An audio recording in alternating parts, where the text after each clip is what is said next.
Hello, my name is Lowell, pronouns he, him, and this is a session of Ultraviolet Squadron, part of our Star Wars minicon that we're doing right now on the Open Hearth. This is a dogfighting game set in the Star Wars universe. We are using Clark Valentine's Tachyon Squadron, which is set in its own sci-fi universe, which is built on rules-wise Fate Core. This is a game I've run before, and I've also run quite a bit of Fate, and we're going to be trying this out today. This is a game about dogfighting, space combat, and a little bit the lives of our pilots in this situation.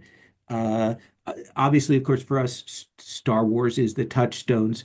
The original game has a kind of a niche touchstone of an old show called Earth Above and Beyond, which was all about space pilots. I think it was on Fox for a while, but just like one season, but had a lot of influence on people. Uh, this is a game. Its play cycle is, skirmish, dogfight, downtime, where you recover from that, you interact with characters, you get a couple of downtime actions, then going out on a mission.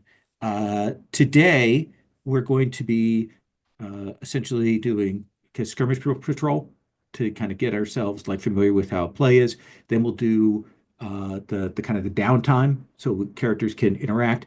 And then we'll go to another fight. If we're playing a longer game, there are times when you have to land, get out of your ships and go and do things on the ground. But we're going to stick to flying in space with our squadron today for our adventure. The A of cats, what we're actually going to be doing today is we're going to have people pick their characters. I've got four sort of standard templated characters that have stunts and have some aspects and have their skills set. And you'll be adding a freeform aspect to kind of help flesh that out, a call sign, and then we'll have you kind of figure out, like, talk through, introduce how you're picturing your character. Once that's done, everybody will make a relationship aspect with essentially the pilot to their left, and you'll end up with those on your character. And that's basically what we're going to be doing in terms of character creation today. Uh, this is a game with a little bit different structure from standard Fate. When we get to that, especially in this first sort of dogfighting thing, I'm going to walk us through the mechanics of that. It has a kind of a set turn order. We're going to be using the tracker tab that's in the Keeper, which is a kind of a makeshift map for us to have our vessels on. And when your action comes around, they're actually like you got a real set of specific things you could do in two different steps. And we'll talk about that when we come to that. The engagements tab on the Keeper that we're using does run through some of that stuff if you want to take a look at it. Um, Let me talk about tone. This is Star Wars. This is heroic but dangerous. Um, I'm thinking of particularly when I was a kid, when I saw Star Wars in the theater, and that excitement of that attack on the Death Star, and then that moment when one of the people gets blown up, and that sudden, like, oh boy, the stakes just got higher in a really different way because it's so close up on them. That's been very much the vibe for Star Wars dogfights, and I appreciate that. Uh, you will be taking stress. You'll be marking consequences. There is a system for punching out of your vehicle. So we have that on the table. We are using for this a layered set of safety tools, as we do with all games on Open Hearth. Uh, Cats kind of starts us off, but we have lines and veils. That's there in the Keeper. For me, a line is something that if somebody marks it as a line, that's not a topic or a thing we would be engaging with at all. A veil is, should it come up, we'll either talk about it obliquely or we fade to black when it would come on. It's also reasonable to kind of mark beside something, ask first, like, It doesn't fall into either of those two categories, but you'd like to check in on that. If there's something that isn't on this list that you'd like to add to it, you can just put that down at the bottom. This kind of sets up some agreed upon things. It is also a living document. We may need to add to it as we go along. That's sort of another baseline. Our reactive tool is we are using the X card. We use the X card. We can just say X card is the easiest way to do that. Uh, X card if we've hit something that's problematic, that is objectionable, that maybe we found wildly off tone, or maybe something feels off kilter. Maybe we start to head towards something we've got marked as a line or marked as a veil, and you're like, let's make sure that we're aware of that. So for me, X card is to mark out those things, and if we need to stop us and to recalibrate us on things. When you X card and invoke that, the only question we might have is, how far back do we need to go? How far back? How do we need to move to change what is at issue here? When you X card something, you are not required to explain or defend your choices. You are welcome to do that, but you are not at all required to do that. Don't have to defend your use of safety tools. The last thing that we have as a consistent safe tool is we do have an open door policy. That means at any point, if you need to step away for whatever reason, you're not feeling well, somebody's at the door, whatever, feel free to step away. It'd be great to tell us if you're going to be back, but you're not obligated to. That also goes for like you find that this game is not your cup of tea, then it's fair to step away. We will be doing a couple of breaks here, which is a sort of a 3 hour slot.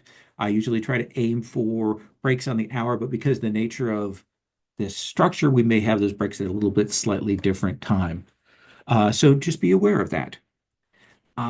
So that's what I have to say.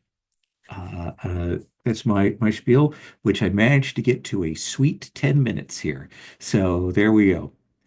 So the first thing that we are going to begin with is our characters. And your characters, have a name. You can assign a call sign. You can find, we've got a nice big block there for an image. You can either insert an image into that, or you can put a URL in the for box. Each character has a high concept, like a really strong idea of who they are. And then there's something called decompression below that.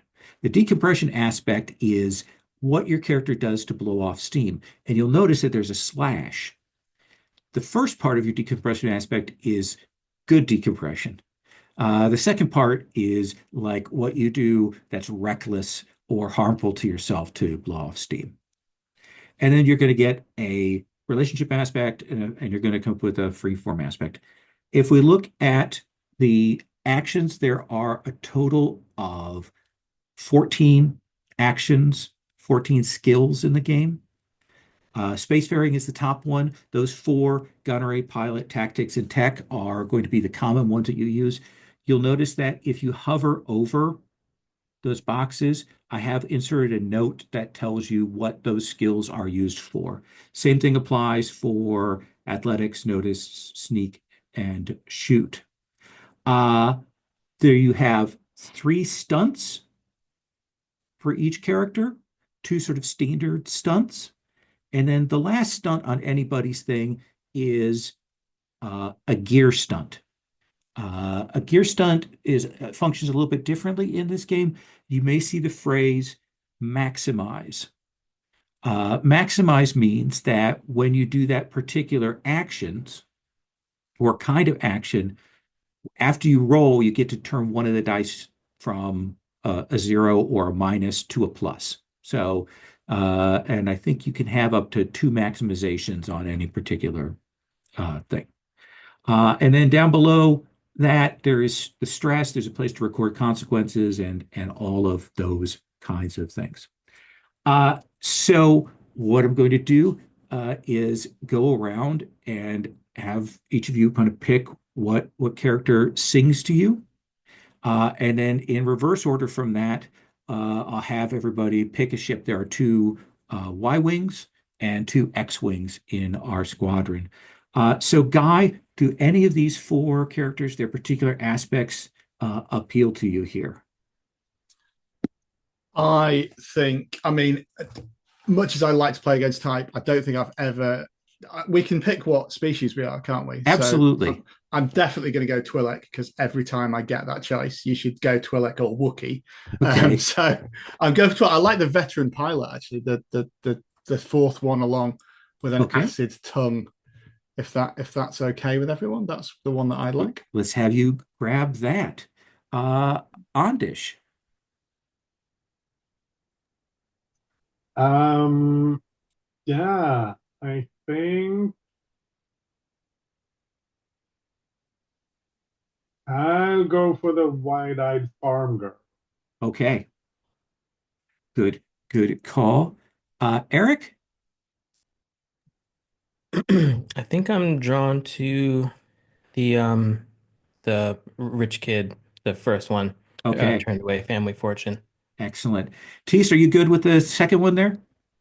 That's the one I was hoping for. So yes. Excellent. So the next thing we're going to do, just so you know what your ship is like before we go to the kind of the creating the aspects. If you look on the ships tab, the first two are Y wings. They have a slight edge in deflectors. They're old but reliable. You'll see that each one has a slightly different bit of gear. That first Y wing, it can recover its deflectors in the course of combat, which is nice. The second one has a bonus to detection at the start of an engagement, and also has a one-shot high-powered weapon. The X-Wings have a little bit better maneuvers. You're going to get to assign two bonuses rather than one, but they have one less deflectors. But the first one has enhanced mobility, that one in blue. And then the second one has a another one-shot weapon, but then a one-time per session evade a successful attack. So a get out of jail free card, effectively. So, Taste, which one of these do you want to take here? I'd like to take the second Y wing. Okay, so you will take the second Y wing, the yellow one. Mm-hmm. And Yep. then Yep. Eric. Yeah, I'm torn because I think I'm the worst pilot by far, or worst at all this stuff, which totally makes sense. So I can't tell if I should pick an X-wing to offset that, or be in one of the slightly clunkier but tougher Y-wings. But so all right. I'd recommend it like offsetting. Like I think that'll be more fun to lean into your uh, abilities, and both of those are pretty cool. Mhm. Okay, so you mean more like a Y-wing in that The case? X-wing is actually what I meant Oh, with the sorry, superior that's what I meant to say, D2. yes. Yeah. Yeah, so then I'm going to take the first X-wing, the Okay. one that does not have the um one-shot weapon. Okay. So you've got the blues. We've got yellow and blue, and then Ondish, X-wing or Y-wing. Well, that's tough. So the first Y-wing had, what was the ability So on it has a chance to recharge its deflectors. Deflectors that? are essentially Okay, the currency to pay towards taking damage. okay. I think I'm a pretty great pilot, and I want to use that. So I'm gonna go for the X-wing. Okay. Uh, So that'll give you the green X-wing. yeah, Guy, are you okay with that first red Y-wing? Okay. All right. So what I want to do is give you all a few minutes to look at your character, give yourself a name, call sign, uh, and think about what you want as an additional aspect. And again, aspects can be, they're useful. They're a way to invoke, spend your fate points to invoke them. Uh, to give yourself a bonus. They can be double-edged if you want to invoke it against yourself in a situation to get a fate point back, that currency, that back and forth. I'm going to sit here, give you about 4 or 5 minutes to think about that, and then we'll do introductions, and I'll go across left to right across the character keeper at that point.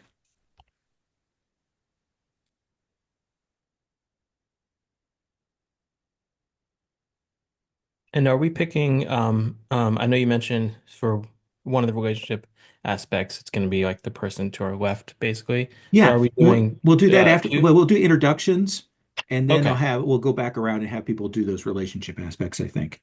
got it. So the free form one is the only one that we're, Right. okay, got it.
Okay. So I'm going to work us around and have you tell us what your name is, your character's pronouns, their call sign, and tell us the aspects that you have on the sheet and the one that you're coming up with, and I may ask you some follow-up questions. So let's start with Luca there. So yeah, Luca Halcor, he's he him, and he's a human, and sort of again, he was the heir to his family fortune, which was basically making weapons, and so they sort of went Imperial right away, or probably a little earlier actually, and yeah, he's kind of a jerk. He earned the call sign Prince because of sort of how he acts, even though he claims he's, you know, one of the boys basically, but he can't sort of help but act as his upbringing sort of directs. And yeah, I picked second place as first loser. Hmm. His aspect, he's, unbelievably competitive, which is again partly why folks don't like him. He does have a high rapport though, so I think he's charming despite everyone knowing he's an absolute jerk. So yeah, he's got that kind of superpower to him almost. And yeah, so we're doing relationship yet or no? We'll come back to the other Okay. thing, the relationship. Tell me, like, how long do you imagine that Luca has been with the rebellion? Did he do it early, or do you think that it was a while into his family's joining with the Imperials? I think it was a little too late. So his sort of bravery is kind of in question. Hmm. But to him, he feels like he was doing his best, within the system to try to sort of help or spy or something. But he really wasn't very useful at any of that. So so yeah, and he's not really a great pilot. So he's kind of here he thinks it's not because of his connections, but very possibly is. Excellent. And you've got worked into already. You've got that extra consequence slot for your character with the toughest nail stunt, so that's already worked in there. Just want to tell you that. Yeah, I forgot to mention. I imagine that he on Coruscant he did a lot of sort of illegal speeder bike Hmm. racing. So he's been in a lot of crashes. He's very sort of steel-willed when it comes to that stuff. He's not the best, but he's sort of used to crashing and used to just like abuse of all kinds. So yeah, and that's his quality. It doesn't show because he doesn't sort of let on, but yeah, he is good at sort of taking a punch, both sort of literally and kind of emotionally. Nice, nice. Uh, all right, we'll come back to you to talk about relationships in a moment. Next is Mala. Yes. Mala Dival, her call sign Hood. She didn't choose that. It was given to her. Um, and so the freeform aspect that I went for is shifty defector assigned by upper command.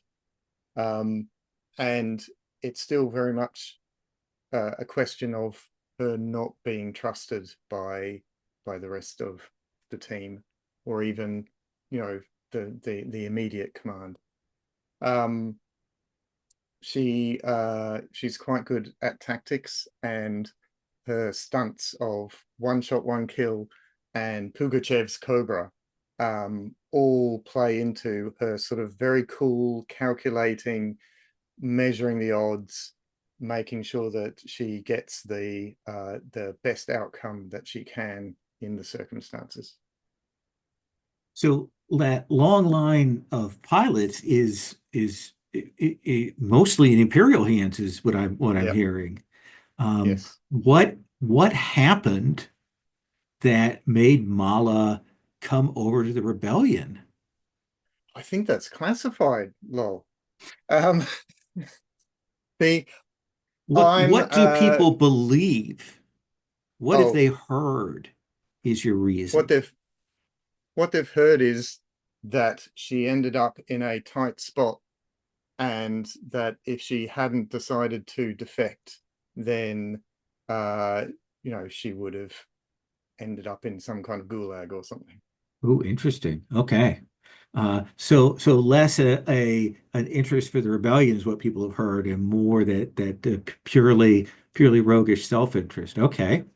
Yeah. Nice. I like that. I think that gives us thing. Uh, your decompression, one of them is hitting the books. What does she hit? Like, is she studying for something? Is she reading hollow novels? What do you think? I think she's reading all about, historic battles and that sort of thing that ties into her tactics. Okay, she's watching the History Channel. Okay, I got it. Yeah. Excellent. Next, that brings us to Sig. Yeah. Sigmund, well, the image is coming soon. Uh, called sign Pitchfork, not too subtle jab at her farm planet background. Um, her aspects are wide-eyed farm girl who wants to see the galaxy. Decompression is doing chores slash drinking. And her freeform aspect is, listen, I'm going to try something. And that's pretty much her attitude. She's yeah. One of her stunts is instinctive flyer, and that's pretty much what she does.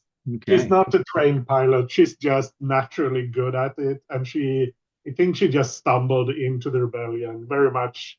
I mean, she's a Luke Skywalker type character. She got involved in something, and now she's here, and she's having a good time. Like, shooting down TIE fighters. That's fun, right? There's nothing bad's going to happen here.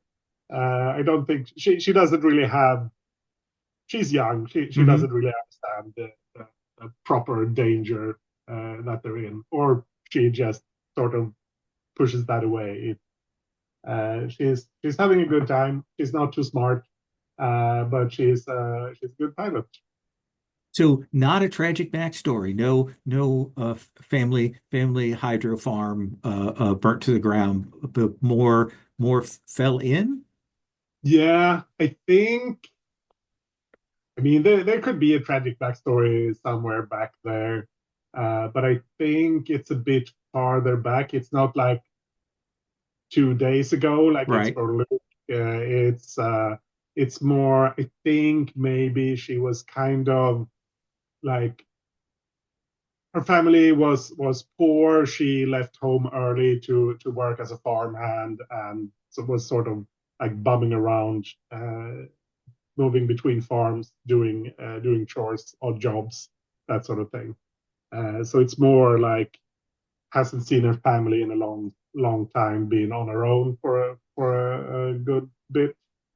Is your D2 from growing up? Is it someone you met when you were farming? Is it a friendship that you made after you joined the rebellion? No, we've been together for a long time. I Okay. think this is like a retrofitted D2 unit that's been like or R2 unit, I think it should be. Uh, that was used on a farm, much like R2D2 was going to be used to do something there. It's not been used as an astromech, but that's what it is in the that's the base Okay. chassis. Excellent. I like it. And then last is Ravenna. How do we want to say that? Ravina. Ravina. Well, I mean, luckily for the rebellion and you three kids, there's someone with some actual experience on this mission. Ravina, as she hasn't told you, but you all know from the whispers around the cantinas, used to fly for the Hutt cartels, and has no doubt done some terrible things in her past life for the Hutt. And I think got embroiled in the rebellion when she realized this was maybe her one shot at atonement and maybe making up for for the things that she's done and the life that she's had. She's certainly the oldest of you, and shows nothing but a gruff disdain for you. Although some of you have maybe noticed that she's always got your back and her loyalty is hidden very well, but she is absolutely loyal to the rebellion. Although possibly I've put, so my freeform aspect is this is not my first rodeo, but is it my last, to sort of buy up this might, if this is my real shot at redemption, I want to go down flying, if you see what I mean. Absolutely. Absolutely. And falls into bad relationships, it looks like, as well, with your decompression there. So Yeah, I sort of see that as maybe and this isn't me just trying to cheese the aspect system of no, no. fate, but it's a bit of a like there's a guy and a girl in every port, in every cantina somewhere there. So a lot of the pilots, that it's not unusual for Ravina to turn out to know one of the pilots you're flying against from some tryst of the past. Excellent. Let's come back around and let's Luca. Mhm. This is about Mala.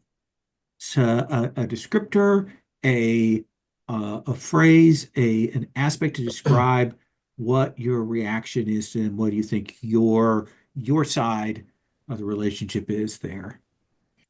I was thinking that he he would want to deflect. He would like that she's around to sort of be even more suspicious than him. So, in a sense, I can imagine him treating her, um, not like treating her relatively badly Mhm. because he just wants people, or rather, sort of trying to get people to be sort of even more sort of annoyed and suspicious of her as possible. So kind of using her, kind of like th throwing her under the bus Okay. self. So trying to think how to phrase that, but Mala is a useful distraction, maybe? yeah, yeah. Okay. Yeah, that's a good solid one. Get a nice double edge to it. Uh, are you good with that, Mala? Okay. Absolutely. Okay. And so you'll notice that uh, when Luca put that in, it also wrote in on yours, Mala, so that's what the other aspect is there. Mala, what do you think your reaction is to our wide-eyed farm girl? What's that aspect like? The first thing that comes to mind is uh, people like Sig are why the rebellion will fail. Oh, Um, is that going a bit harsh? I think that's perfect. It's got a worry and nervousness that you have there, and definitely tells us something about Mala. Yeah. And Sig, you're good with that? Okay. And then Sig, what is your relationship, your perspective on Ravina? Um, yeah.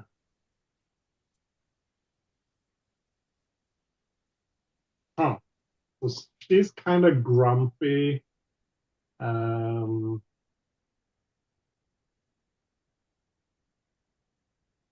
but I mean, Sig thinks the best of people, generally. So I think something like uh, Ravina has to have a heart of gold, right? I like that. Yeah, I like that a lot. Ravina, does that work for you? Love it, love it. Okay. And then last, Ravina, what is your perspective on Luca, our rich kid? Again, tell me if this is too much, but I think it's um, Luca. Luca is a fool who needs to be taught a lesson. If that's not too much, I think that fits with that. Okay. Luke, does that A work for you? dangerous fool, maybe. Yeah, especially because I had already been imagining that he was probably like secretly absolutely like in love with her because she's, total badass, like everything he would want to be. So yeah, I think that's great. Absolutely. Yeah, amazing. So you're part of Ultraviolet Squadron. This is a squadron that a lot of these groups are moving around from base to base. They're, moving around from carrier to carrier. They're going where they need to be. The rebellion, is trying to keep itself together to carry out missions, to fly sorties where they can. And currently, you are on a planet called Tavon. And Tavon is a relatively unpopulated planet. There's an old base that has kind of been abandoned there that your team, your squadron, and your carrier ship and the engineering team operate out of because they have essentially a listening post set up there. They're able to pull Imperial comms chatter and communications, work to decrypt them here and get that information out to the rebellion. And you and your carrier in this system and nearby systems, fly patrols kind of on the watch out, checking lanes where there might be Imperial groups moving through, checking for that kind of thing. And that's actually kind of where we're going to take up. You have orders, if you encounter a small group of Imperials, out at the furthest range of their capabilities, you are given free permission to engage. And I think we see the four of you flying together when the sensors, the detectors pick up a wing of TIE fighters, all standard TIE fighters, all the standard formation. Uh, there there are eight of them, which is not too bad for you because you all are badasses. And I think we see. I'm going to assume that Viper has command of the squad, or sort of final authority in the air. Viper will assume that, even if that's not the case. I Okay. think Then there is that bit where we'll see, the TIE fighters going along in their groups. Most TIE fighters work in pairs as they move along. And essentially, we're going to start with the maneuver phase here. And so what we do in that maneuver phase to start the engagement for the tracker is our detection phase. This is where everyone is going to roll with their technology result, with the technology number. And once you've done that, we'll compare that to my roll and we'll see where we get to.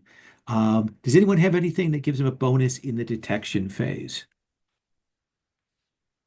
Either for your ship or for your characters. Also, I'll mention now at this point, during this thing, you can set your engagement bonuses. So the Y-Wing both get a +1, and the X-Wings hit +2 in two different areas. So a +1 in two different areas.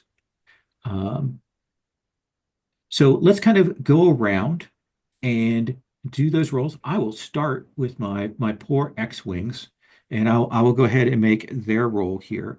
So I'm going to roll my fate dice on the table. Uh, and so that's going to give me, with their tech of one, you're looking to beat a one with this on this detection phase here.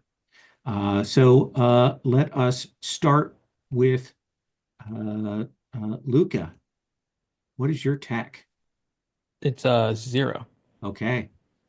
Then let's have you roll those fate dice. Okay. So, so wait, remind me, how many am I You're going to rolling? be rolling 4 fate 4. dice. Yeah. Got it. Okay. All right.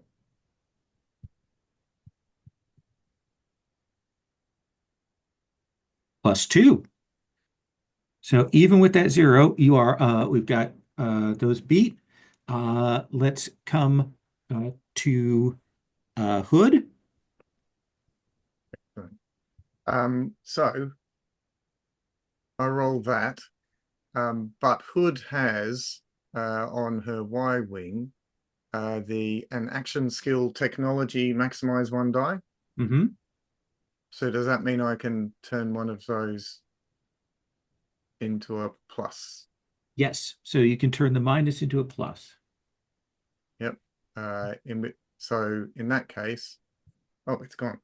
If you look at the sidebar, you can see what your roll was. Oh, right. Okay. And I'll go through and So change the settings a little bit. yeah. So I think that takes it from a 1 to a 3 Okay. because I would, yeah. And And what's then I your also have a technology? +2. Okay. So +5. So that's a success with style there on that. And then pitchfork. Yeah, it seems I'm the tech expert here. All that time working on farm machinery, I assume, because I have a 3 in technology. But I don't think, let's see, overcome action. No, that's for something else. So I have my straight up 3. I'm gonna roll 4 die. I hope. Yeah. But that's bad. That's -2. You get 1. Oof. Okay. So you are just going to tie on that. Tie the ties. Okay. And Viper. Yeah, so I have technology of +1. So that is a 2 in total. Okay. So we look at the engagement thing. So the lowest player did not beat the GM. So it looks like with the ties, nobody's going to be undetected. So what we're going to do is uh, this is that first turn. This tells us where the ships are going to be placed on the board for this first turn. I'm going to do mine first, just so that you can see how this works. So basically, I've got a couple of pairs of X-Wings, and I'm going to roll for them. I roll with tactics. Let's roll for this first group. Oops, sorry. Hang on. Clear that. Come on. Oops, hang on. Sorry. Okay, here's my roll. There we go. So I've got a +1 with tactics of +2 means that one of the groups is going to go.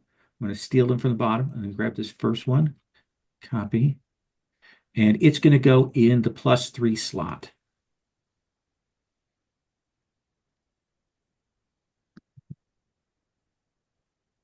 See, roll B. So there that is. Mhm. So you can see that we got that TIE fighter. So to tell you what that represents, it actually represents a pair of TIE fighters. That's why there's 2 red dots there. Mm. We use simplified damage for them. Most of the TIE fighters are going to be looking like that with that thing. And then I'm going to roll for my other group. Let's see if I can do this correctly. Add all to roll. Roll it. And this one is going to be at 4. So I'm going to grab X-Wing copy. And I'm going to put the other one on 4 there. So we've got both the X-Wings on there. Now, there are also what's called the swarm out there. Basically, there are another 4 TIE fighters that are out there that exist as free invokes for me. So I'm going to put this actually into chat. Those are invokes that I can use. There's also a maneuver that you can do to thin the swarm, to overcome and reduce that number. What that means is basically I've got 4 fate points kind of sitting on the table for me to use from them. Let's come back. We'll Hood, let's start with you with your tactics roll for this maneuver phase. Sure. Get the numbers done. So roll that. Boompa. So that is a +1. Okay. And so that's tactics, is it? Yep. So I have +4 in tactics. So it will be +5. +5. So we're going to put you are there. I'm going to put you in the +5 row. I'll handle moving things around just so it will make things easier as we go. So what that means, you can attack anything that is on your row or below. Okay. Next, let's come to Pitchfork. Yeah, so I get to roll pilot instead of tactics because I'm an instinctive flyer. Okay. And do I get the +1 for maneuver from how I assign my engagement bonuses? Yes. So I got a +5. Yeah. That's pretty good. Yeah. And I roll a -1. So I'm Okay. 4. So +4. Okay. I'm going to put you there on that 4 row. You are the blue ship there. And again, this is basically like maneuvering position rather than altitude or anything like that. Yeah. And next is Viper. So I'm adding my tactics and my +1 maneuver. Is that right? That's correct. So that is 2, 3, 4, 5. 5. Okay. So we will grab the other Y-wing. We'll put it in that 5 row. I'm actually going to put it towards the front since the placement in that doesn't work. It doesn't matter. So put that there. And lastly, Prince. Okay, so I've got tactics 3, maneuver 1, so it's 6 total. 6 total. Okay, we'll grab that. Control C. So I'm the one who got detected, and I'm in the worst position. So clearly, Yes. I did something bad here. What do you think that was? How did you think Pitchfork you might maybe gave it away a little bit?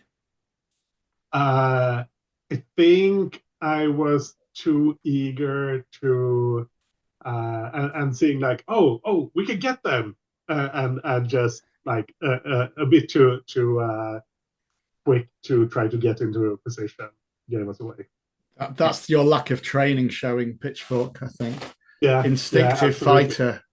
While the 3 of us are in perfect formation. No discipline. No discipline. Yeah, so the order works. We go from the highest tactical roll down. So we're going to work our way down here. So in your turn, when you go, you have 2 steps. You've got actions that can be on step 1, actions can be done on step 2, and actions that take your whole turn. This is described on the engagement. So I'm just going to walk through this once and help with it. The attack actions, there's a desperate attack that you actually spend a fate point. You go up 2 slots and then attack a a ship below you. That's basically if you were underneath and you need to get up quickly, spend a fate point to do that. It does make you an easy target for that round. Uh, we don't have a large target, we don't have to worry about that. Uh, Another attack action is on their tail. Basically, this is you position yourself in the slot directly above your target on the maneuver chart, and you attack your target with a +2 bonus to your attack roll. If you stay in that position, if you're able to stay in that position, that bonus goes up each round. So you have to be above them and kind of drop yourself into position. It's why I didn't put anybody like right above any of the TIE fighters, because that slot right above them will signal on the tail. And that's also a full phase. Takes both the steps to do that. And then there's snapshot. Basically, on step one, you can make a standard attack on a ship at your level or below. The non-attack actions. You can try and create an advantage. You can try and overcome something that's been an advantage that's been placed on you. You can push. This is an action where you push the other target down the maneuver chart if you want to push them into position for somebody else. If you've taken damage in step two, you can do a repair to try and clear a damage instance. You can shake off a tail. This takes both your actions, but you can try to overcome its tactics versus tactics, and you reposition the next phase.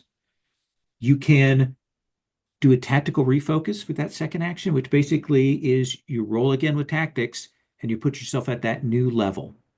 So to try to do that, reposition yourself on that result or below. And if you do that, it means at the end of the round, your position doesn't degrade, doesn't go down by one, which it would normally do.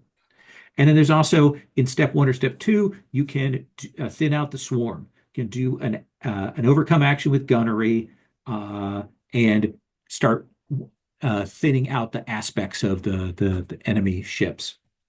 So let Prince, what do you want to start with here? What do you want to do?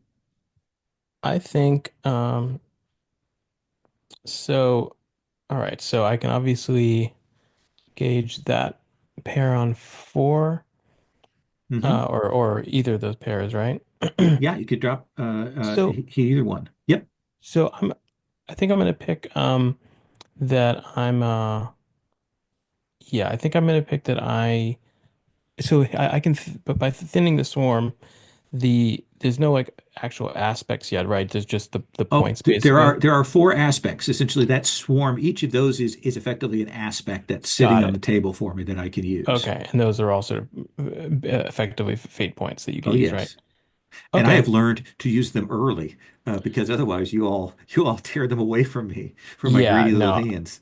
I'm a hot shot, so I'm gonna, or I think I am. So I think I'm gonna do uh I'm gonna do a snapshot, Okay. and then I'm gonna try to thin the swarm. Okay. So do you want to attack the one on level three or level two? Hold on a second. Look again. I'll do the ones on level. Oh, I can do. Oh, right, because yeah, You I can was attack anybody misreading. below you or on your row. Got it. So I'll do because the ones at three are more dangerous, kind of, right? As far as all of us being able to access them, or no? Essentially, all of them are vulnerable to you right now because everybody is on their level or below right now. Oh, got it. Okay. Yeah, All right. they're So going to have to maneuver to be able to shoot anyone uh, uh, effectively. The one that's on +4 is going to be able to attack Pitchfork, but that's the only person they can attack at this moment. I'll hit them. That Yeah, that's what I was thinking. So the one on level four, Okay. Uh, I'm gonna go for. All right, so I'll go ahead and roll my pilot there to give you the defense roll you're targeting your gunnery against. So Okay. I'm rolling this +1. So I've got a 3 right now, Okay. Let's see. I've got an attack bonus of one. So all right. So hold plus your on. gunnery. Yep. Yep, and my gunnery, which is not great. So let's see. Oops, hold on a second. That's okay. There we go. That's better. Ooh, look at that. Truly terrible. So it looks like your total was a two, uh, plus your bonus for plus one. And what's your gunnery? One. Okay. So we've got a total of four that will hit, and you beat them by one, so they're going to take one shift damage, plus one for your weapon. So that particular group is essentially you will take out the shields on one of that pair there. Okay. Okay. And then your second action. Uh, I think I'm gonna. Yeah, you know what? I'm gonna keep after them. I don't want to. It's kind of embarrassing. So, I need to take them out. So you can't take another shot at them because you can only fire on a Oh, snapshot on right, step right, one. right. Okay, so then I think I'll stick with my plan to th thin the swarm. Okay. So we do gunnery versus pilot. Okay. I'll roll their pilot again. Ooh, that's not great. So I've got a minus one total is what I've got. Uh, s- All right. So I've got -1, so that's and +2. So I guess I have a one. okay, so you beat it by two. So that's going to take out one of those tie swarms. So we see what does it look like when you thin the swarm out from these? Imagine that we've got these sort of key TIE fighters in, but there's the other ones kind of buzzing around in the background. What do we see on screen? So as they're sort of zeroing in on Pitchfork, um, he radios. He says a little sloppy, and then he opens fire, just sort of like a full volley on them. He's also pretty reckless, so he would be sort of just plowing into the midst of them. Nice, nice. Next, we're going to move as some of that swarm explodes. We're going to move to our red ship, our red Y-wing. Yeah. So I think it crackles over, um, just saying, Prince, take care, covering fire incoming. I'm going to thin out the swarm first, as my Absolutely. step one, which I think is gunnery. Gunnery versus pilot. I'll roll. So I'm standing at a zero right now. right, I've got +4 gunnery, so I'm on a three. Three at a zero, so that will take out one of the swarm aspects. Essentially, for every two you win by, takes out one Yeah. of the aspects. So and then I'm gonna say I'm expecting that these hot shots are gonna like take out these TIE fighters, but I know what they're like. So I'm then gonna try and lay down some covering fire. So just firing volleys of shots to stop the TIE fighters maneuvering into a position where they can get to us. If that works as a sort of attempt to Absolutely. create advantage, is what Absolutely. I'm That is thinking to exactly get what you want to do covering fire is, thing. yeah. Uh, so you want to do that with tactics, gunnery. What do you think that is I'm appropriate here? I'm gonna do it with gunnery because that's when my stunt works to Okay. do that as a wing person. So Then let's have you make that roll. um, so that's a one. That's five. That's seven because I get Okay. +2 create advantage in gunnery. So seven. So that is amazing. That is a success with style. So what do you want to call that aspect?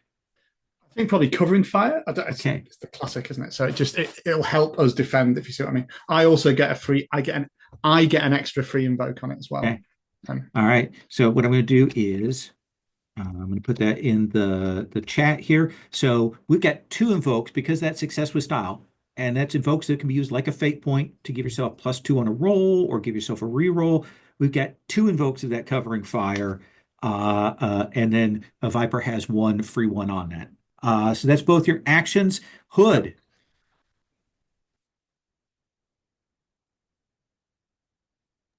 After that, spectacular. Yeah. Yeah, very good. So I think that Hood is going to, I'm imagining, there's some, we're not in deep space here. Maybe we've got some asteroids and this sort of stuff happening. And I'm imagining that she suddenly floats out from behind, an asteroid and uses her special Y-wing gun blaster thing, which is the shields only count as half Okay. thing. And she uses that to just take a snapshot at the TIE fighters at number 3. Okay. At +3. Sure. So that's gunnery, I guess. Okay. So gunnery versus pilot. I'll roll my piloting. Ooh. So I've got a 3 right now.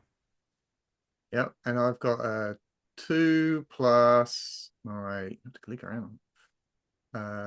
2 plus 2, 4. So 4. just. So you will just succeed. Oh, actually, sorry. And then +2 because of my ship, which has, is that right? No, +1 because of my attack. So it's 5. Yeah. So gunnery plus your ship's bonus, plus you rolled a -2. So that's a 3, right? No, you rolled a -2. I rolled a +2. Oh, okay. I didn't see it. Okay. Yes, you did. Okay. So that will be, let's see here. So that's a 5 against that. Means that. So that will actually, because of the shield weapon, the thing you fired off, that thing, what does that look like? Like what makes it unique? Right.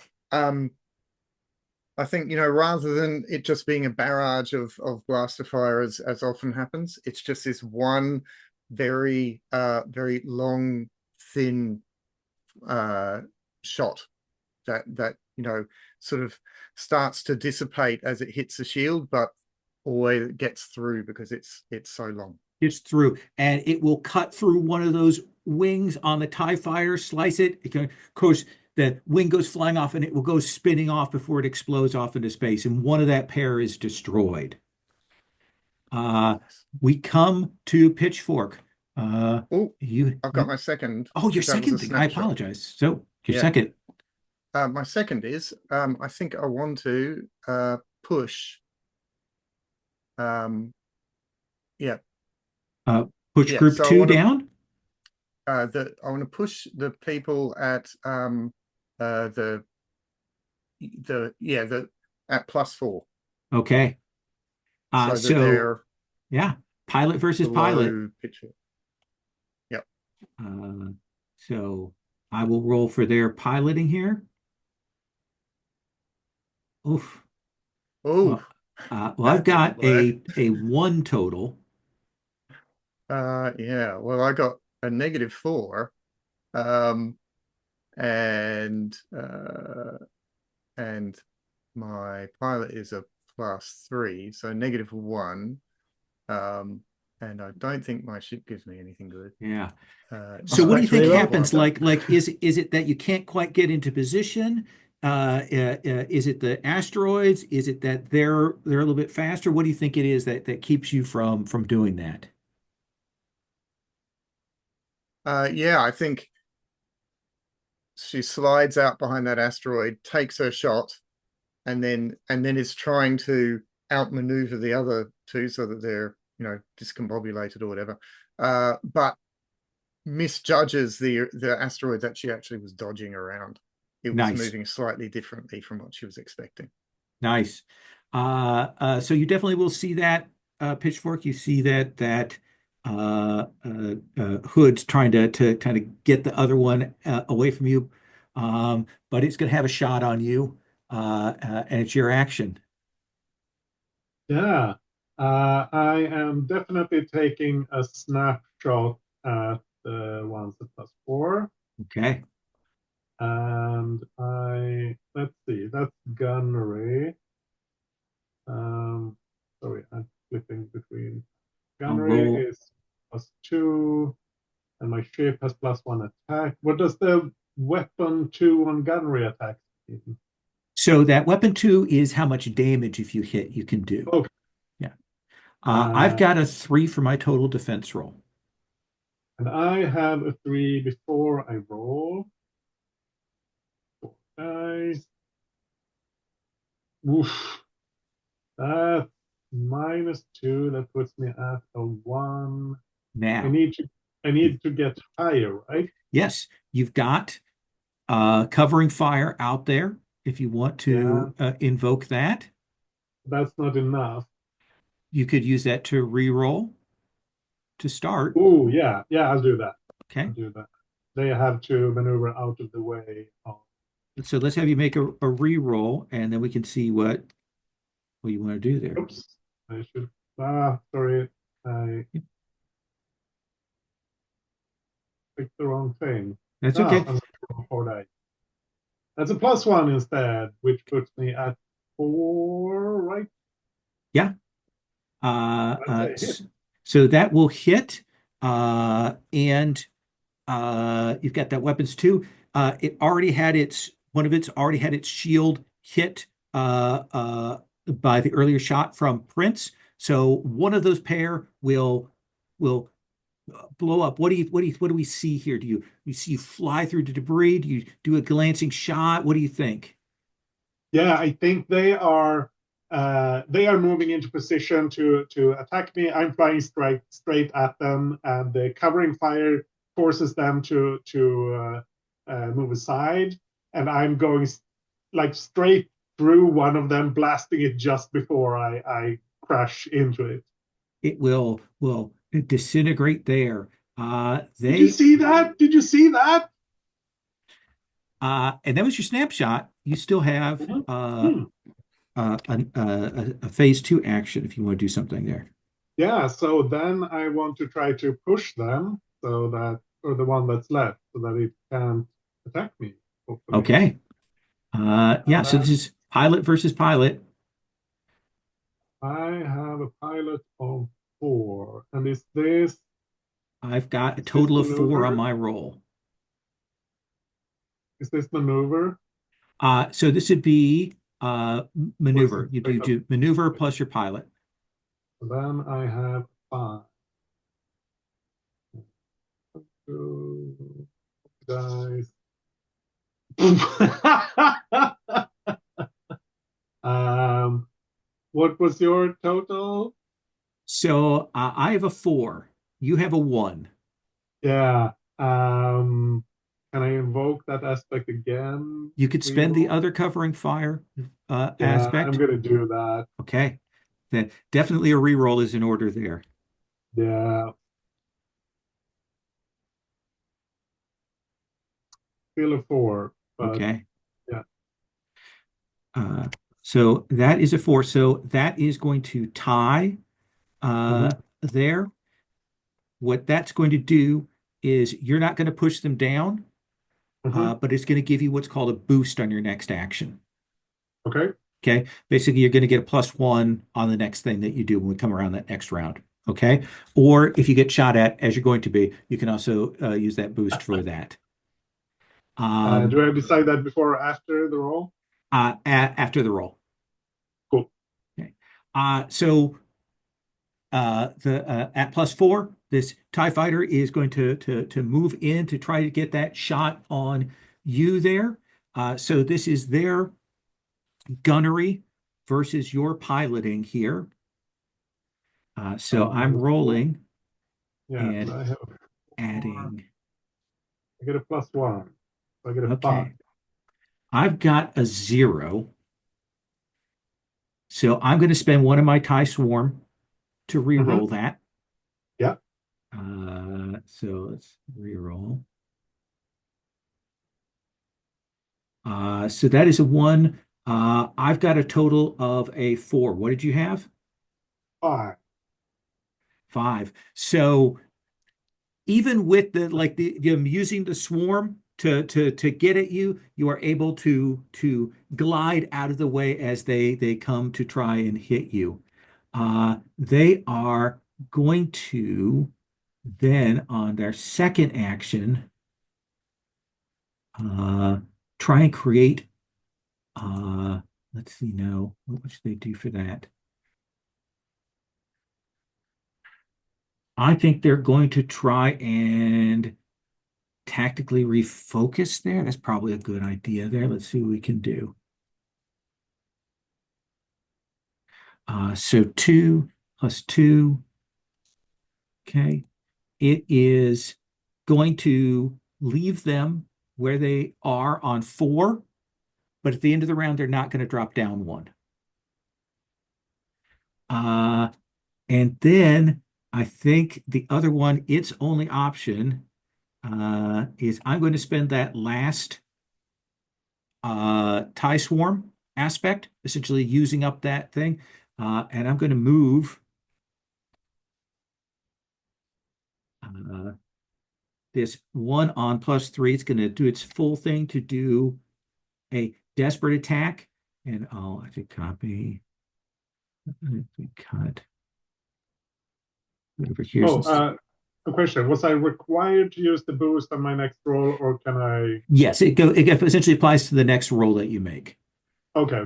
So Yeah. then I was 1 higher, but that doesn't. So it's going to spend, it desperately climbs, uses the swarm, basically the last of its effectiveness up to get at that level. And it is going to make a shot at, let's see, who seems the more dangerous of the two? You both seem pretty dangerous. But I think Viper, I think it's gonna take the shot on you there since you put all that covering fire up. Lovely. So I do my desperate attack. And so this this is pilot for me, is it? pilot for you versus my gunnery. I don't get my maneuver, do I? Because it's a No. defend thing. No. So I got a 2 total. Ooh, so I've got -2, +3 is 1. If I tag that free covering fire, that takes me up to 3. Absolutely. You will Yeah. will beat them. They desperately climb up to try and get at you and are unable to come in to seal the deal. We go to the next round, and in the tracker, what's going to happen is let me delete that guy there. 2 is going to stay where it's at. 1 is going to drop down. Pitchfork's going to drop down.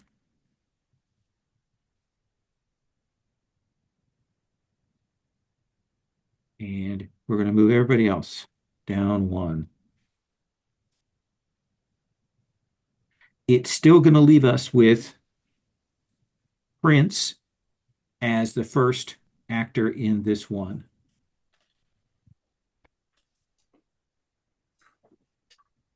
Got it. Okay. The and the so yeah, my X-Wing has this sort of evasive sort of maneuver stuff where it says in the second maneuver phase I can Mhm. maximize a die to um in my overcome action to determine my placement. Yeah, But is that like only if I'm doing that specifically? that's if you do that tactical. Oh, well, actually, let me take a look at the description of that.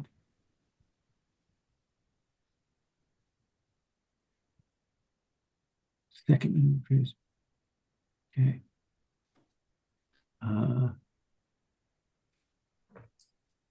Uh, so what it is there are certain times that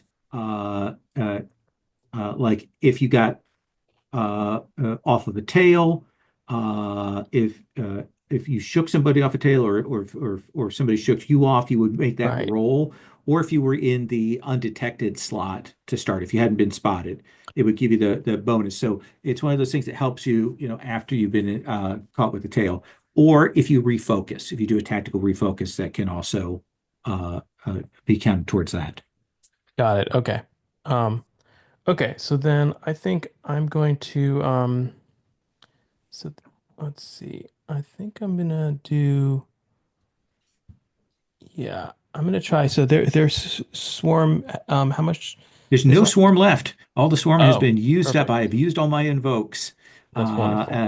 With a covering fire has between your cutting on them and the covering fire, they have been exploited. Okay, perfect.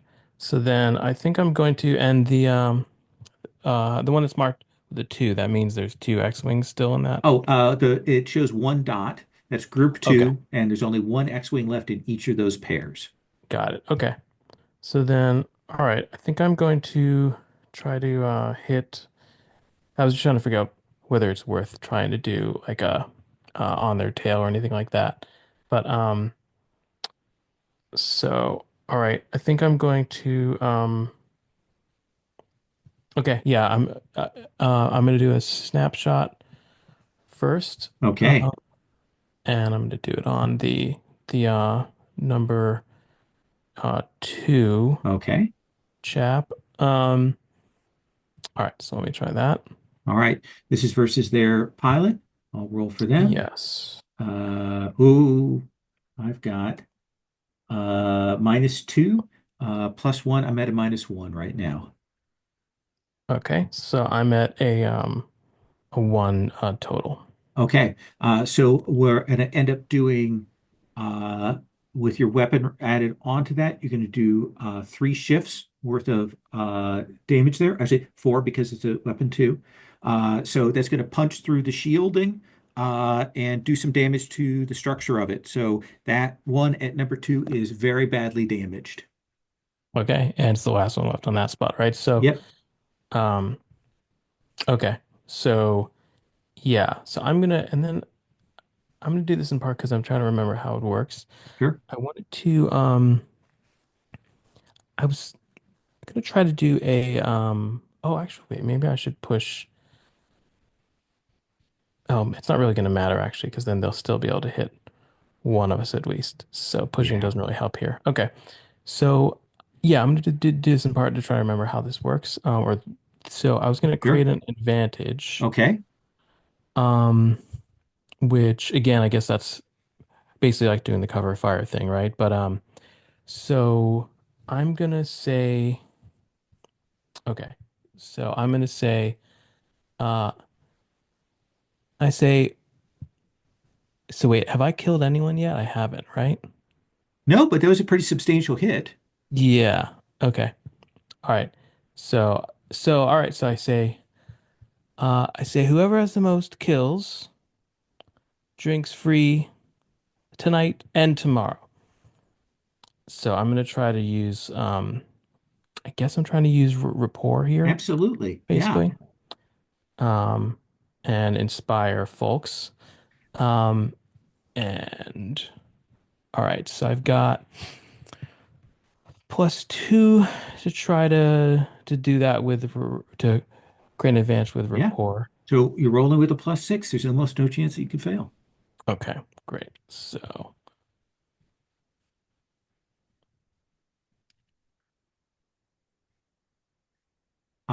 So that will succeed with the +6. That will succeed with style. So what do you want to call that? I'm gonna call it a healthy competition. Excellent. So what that's going to be is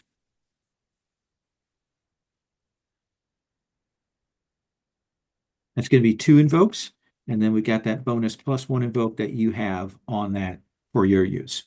Yeah. And Okay. so I just say so after he hits that one, he swoops around, sort of comes up behind one of those TIE fighters and hits it. He feels like this is a done deal, so he's trying to invoke he's trying to sort of inspire everyone to realize to think of this just as like target practice. Excellent.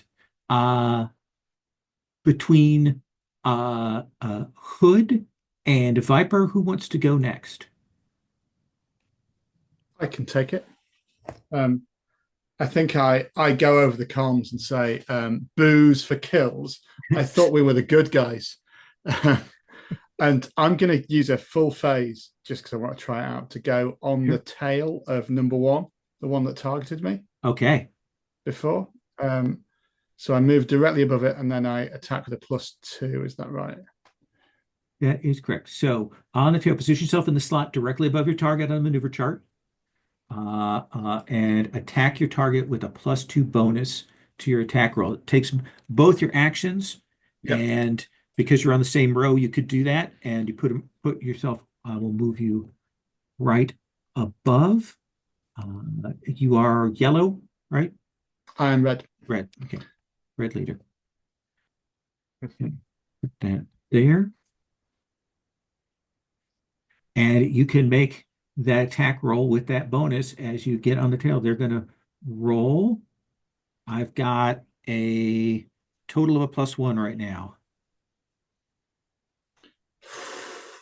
I'm looking, that would be a 4 total. But I mean, much as I've complained about the prospect of free booze for 2 days, it's probably quite a lot.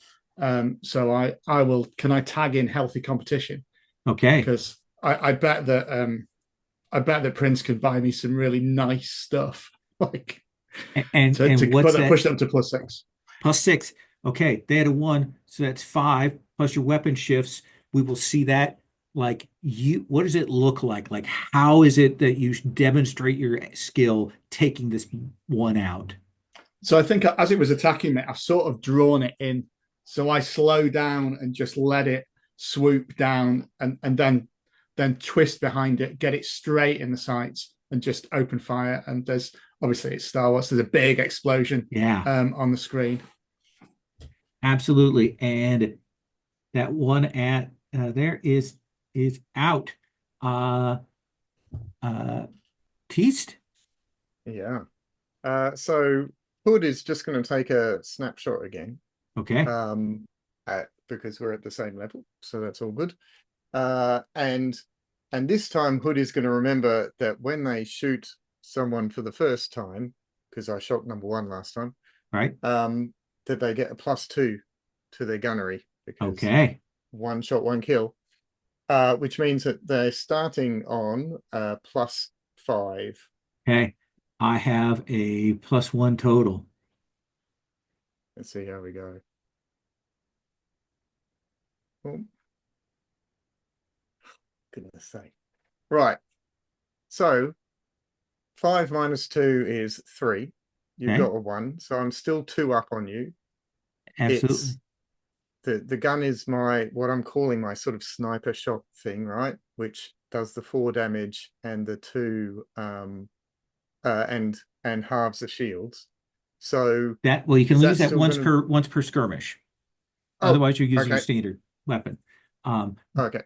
but even with that, this one already hit by Prince, already damaged. It shields out. It took a nasty hit, and you will fly through and seal the deal. Sounds good. And yeah, and um I think she all kind of backs you up, Piper, and says, yeah, we're not here for beers. We're here to, take out the Empire. Nice. And Pitchfork, what you get your closing line on this dogfight scene here? Why not do both? Nice. Brilliant. Yeah. Excellent. Let's take our break here. We'll take till about 35 after. So about a 10-minute break because it's gonna be kind of the mid thing. We're gonna come back, let everybody do like call a scene back at base before we do the alerts go off and the big fight. Okay? So you will return back to Tavon Station. Uh, Adish, what is our climate theme for this planet? In Star Wars, all planets have one bio, one weather system. What is that for Tavon? I think there are like big savannas with some like the with some really tall trees, like tall with huge what do you call them? Crowns. Uh-huh. The Yeah. Yeah. Um, yeah. Massive, sort of large. We get a chance to see as you come in. We get the shot of the person on the watchtower looking as the classic from Star Wars as your ships come down. We can see the scale of these massive trees there. There is definitely the tarmac concrete of the landing, and engineers come out. In terms of mechanically, if you had taken stress or your ship's taken damage, there would be actions to do that. We're not going to necessarily worry about that. Mala, what does the actual base that you're in, with your, rebel crew and stuff, and there's probably a good 80, 90, 100 people making up this whole thing. But what does the base look like? Yeah, it's really temporary and falling apart. No, it's like just um there might have been a proper town here at Hmm. one point, but it was obviously, the water dried up or something like that. And so we moved in and it was already falling down. And then you add in 100 people trying to not have enough time to make anything better apart from, fix up the ships and that sort of stuff. And it's just getting, more and more dilapidated. Big machines trying to draw the last of the water out of the wells, Mm. cracks in the tarmac with savanna grass growing up from it. As you land, the engineers come up, they're pulling the hoses and connecting them on. The things come up to grab the R2 units out and move along.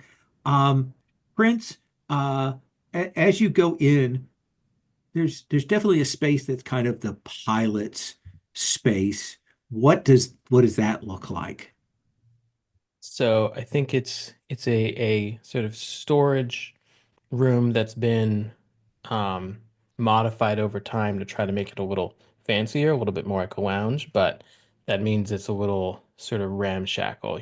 There's there are banners sort of hung on the walls. There are cushions that are kind of on the floor and a makeshift bar, but it's all very DIY. Okay. So it looks almost like a bad like set version of what a sort of pilot's lounge would look Yeah, like. you got your own little like basically the pilot's bar here is a mini fridge. Yeah. So I imagine there. So we do see, as you go, we see our commander come in, kind of gets the quick debrief from you. We see Commander Grin comes in and checks. Our whale guy, I think called Aquarians. I can't remember what they're called. The engineer comes waddling out to check on everybody's stuff. Tell me, Viper, the actual sort of cantina that is generally used by all the staff here and so on. What does it look like? Is it privately run? Is it rebellion run? Is it something else? What do we think that actually is? I think it's privately run, but it's the cantina that served the sort of tiny little science outpost that was on Tavon before we arrived, and it's not taken advantage of all these of this rebel base arriving to change its menu or offering at all. It's that there's like five things it serves up on a menu that are the same things it served before the rebels came. They've steadfastly refused to expand despite this diverse group of rebels arriving and wanting more Absolutely. stuff. It's a droid bartender. It's a former medical droid, so it's fastened to the ceiling in that way that they are, and it's kind of lowered down. It fixes things in an incredibly clinical way. squirts with syringes and things to do it. There's a back to tank special there. That's the real sort of that's a Long Island iced tea of this bar. Uh, so I want to give everybody a chance to do a moment with their character, call a scene, do a bit. Prince, you're the one who uh, did the offer with your rapport in that. What do we see? So he's going to take sort of direct everyone over to the leaderboard, which he sort of has insisted exists, but he's a little bit weaselly though because it's sometimes you just hit their shields, right? Or that sort of thing. So he's got sort of his kills and assists as sort of both are marked. Um, so he moves around those magnets, and I think was it Viper who took the prize here, or was it a tie? Was it a tie? I took two. I only took one, so I think it was. Ah, okay. Pitchfork took one, so Hood has the edge here. Yeah, which means that horribly Prince only has assists. So um okay. Well, he of course hoped it was Viper, but Mala is his rival here. So he says, "Well, you're queen for 2 days. What does Her Majesty drink?" Yeah, Prince, I don't I don't need your drinks. You give it to Viper or Pitchfork or something. I'm just here to do the Unacceptable. job. What else I, then? What do you do? What do you do for fun? I, Do you have fun? I watch Hollow Histories. What do you do for fun? That's wretched. Killing people isn't fun. Well, I disagree. I think everyone in the rebellion proper would disagree, but fine. Next on the list then. How about arm wrestling? Sig, Ravina, which one of you will take the queen for a day crown? I mean, you only count kills up in space, right? Not ones that we've done with knives. Um, if you killed anyone with a knife today, I'd love to hear about Uh, it. no, not today. Not today. It's fine. Pitchfork. Sig looks like she needs a drink. All right. But So, just Prince, just get around it. That's just do the normal thing. We don't need to do it. We're a team, right? yes. Um, fine. Uh, Sig, anything you want on me? You don't need to ask me twice, and she'll order whatever is most expensive. Roy comes over, and then there's just this big. Again, I picture that it's basically old medicine jar kind of things rather than any glasses there that you have to drink out of, beakers and things. So he's gonna order around. It's just going on his escalating tab. He doesn't really have sort of access to his funds, but he's sort of hoping that this whole bothersome war will end, and he can reclaim. But all right, so yeah, he'll get drinks for everyone and a green milk for Mala. Okay. Uh let's come to Mala. Let's see what who do you want to interact with? What do we want to see of you in this sort of post post dogfight scene? Yep. Uh, so I think maybe a little later in the evening, people have been having some drinks and things, and Hood ends up kind of running into Sig. Well, Marla ends up running into Sig, uh, in a slightly secluded corner or something like this. And uh, we're not far enough away that people couldn't, turn up in the middle of this conversation, Okay. right? But Marla is going to start off saying, Sig, you can't do that. You can't run ahead, or you're going to get yourself killed. You are so lucky that there weren't more of them just around that other asteroid. Seriously, you're going to get yourself killed, and if you get yourself killed, you could get us killed as well. How do I want to play this?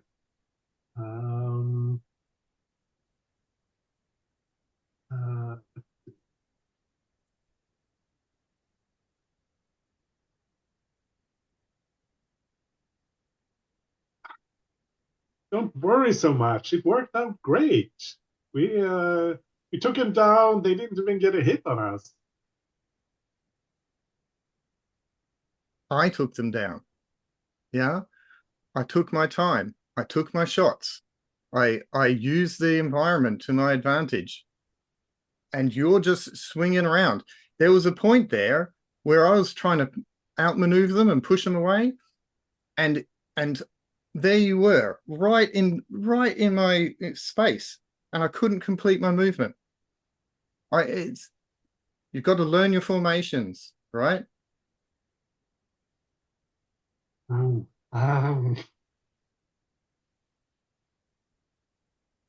If someone else wanted to overhear this, they're quite welcome to butt in. And Someone, so Prince, Vervina, what do you think as you hear this kind of dressing down happening? Yeah, I think Ravina will come on with a tray, maybe with the next round of drinks on, because she knows what Sig needs really now. And I'm like, oh, come on, Marla, still talking shop. It's all behind us now, that, isn't it? Don't need to live up in the skies. You've got to live on the ground here to get. Anyway, back to tax specials, everyone. Ooh, I'll have one. So say, Mala, I've noticed that you have a keen insight to how these uh TIE pilots fly, their training even, their methods and yeah, of course I do. I used to be one of them. right, exactly. It's interesting. It's interesting. It would be interesting if you shared these little secrets with all of us. Little quirks of their behavior. Perhaps but you don't have to. Well, maybe you could watch next time I take out half of them. Mm. Yes, yes, with assistance, of course. But yes, I understand. I take your meaning. Here's another milk. I put a little treat on top on the glass for you. Well, You can take that off to do your uh whatever you do. well, thanks for the milk.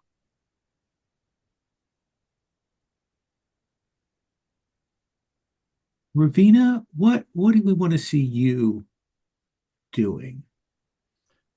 So I'm gonna collar, for want of a better word, Luca.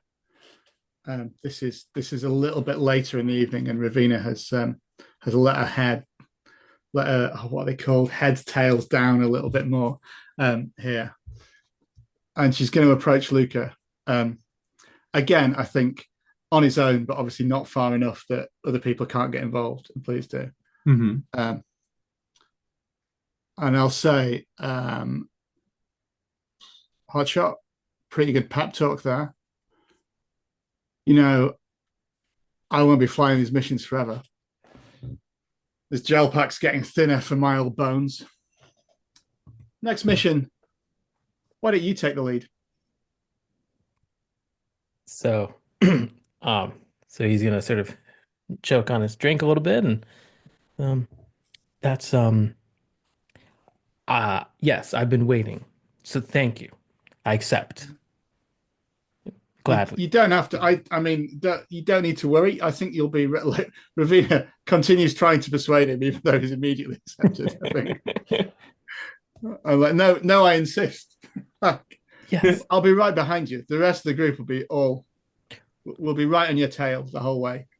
And what are you going to do after this with your skills? I don't know. Just make sure you kids don't get any more trouble. She Hmm. says, swaying slightly from the fourth back to that she's got, calling over another round. Do you think you might become a smuggler again? Those days are behind me. Hmm. Well, um, I know that we'd be looking for help, my family. So yes, perhaps I can help you out. I thought you're looking for help. Yes. The Halcor dynasty. I thought you were squeaky clean.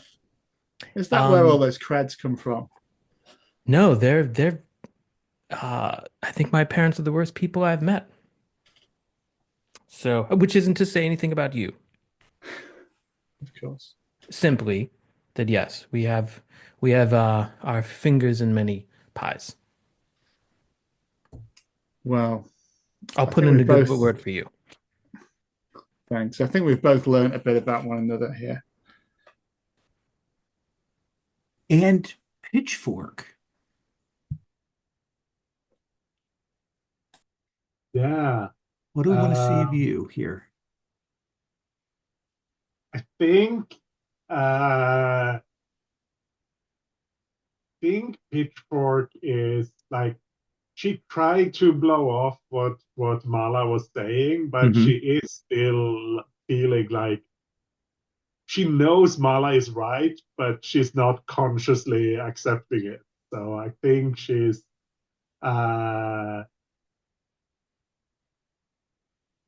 she's kind of getting a bit down. She's sitting off in a corner with KO, her droid, and talking to the droid like, "Oh, next time we'll show them. I'll tune up my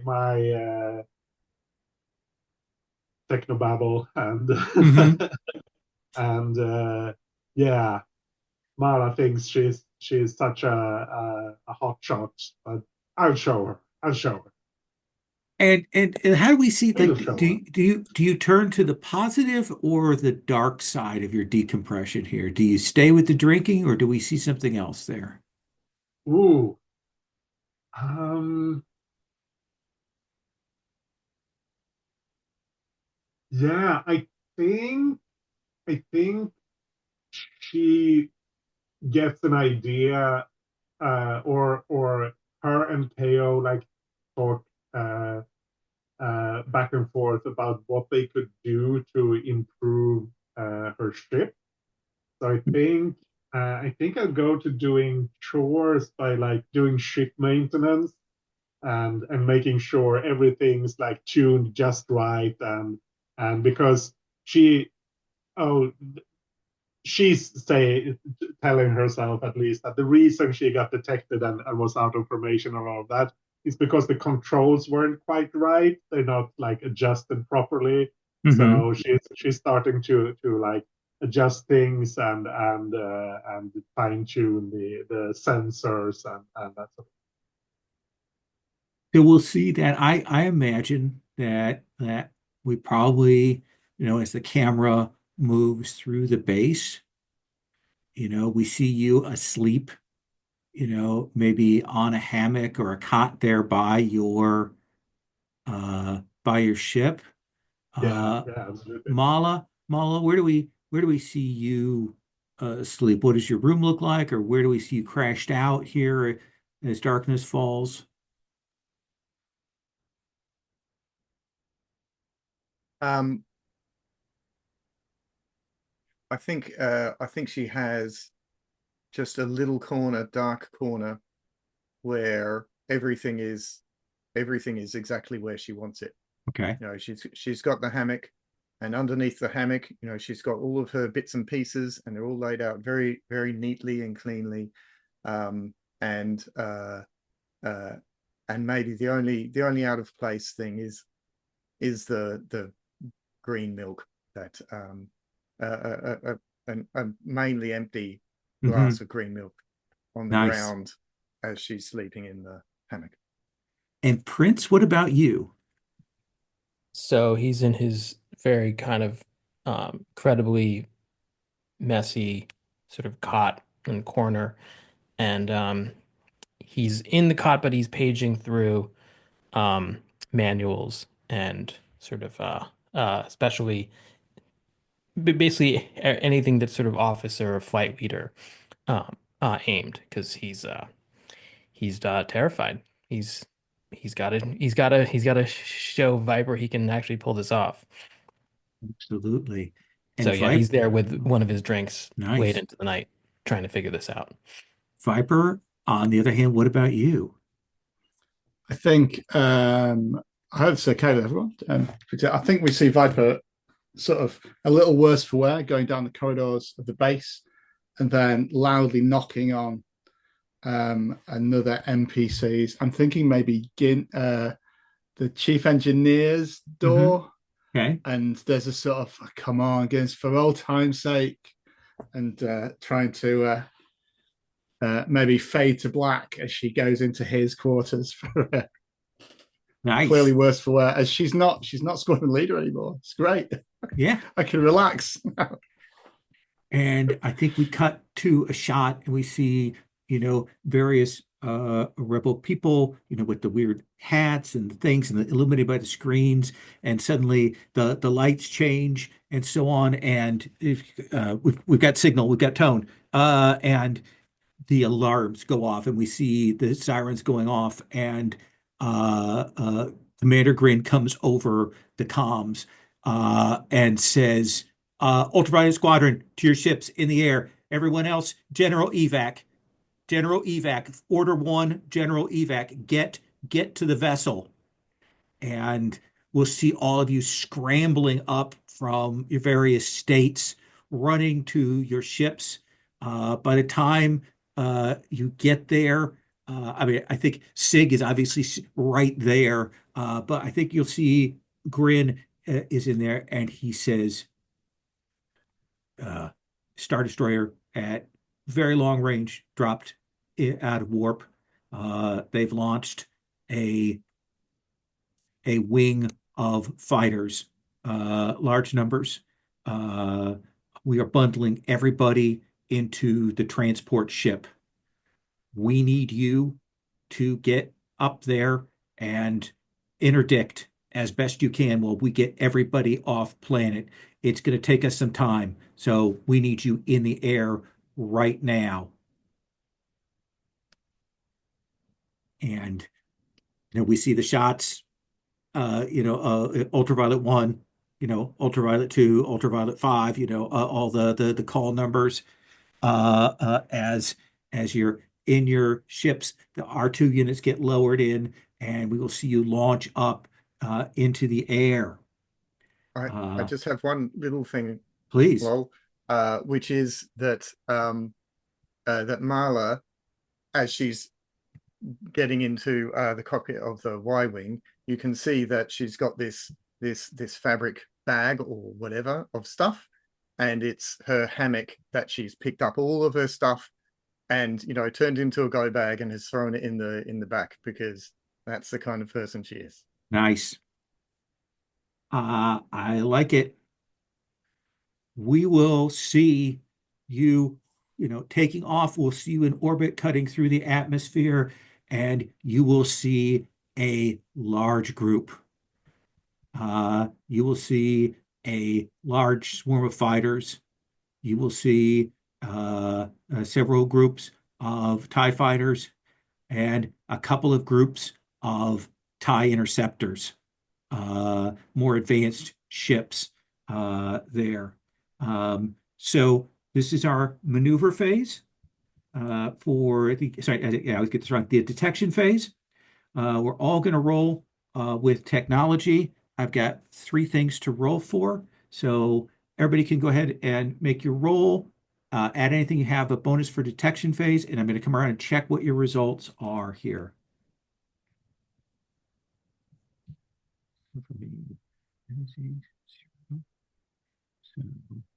that is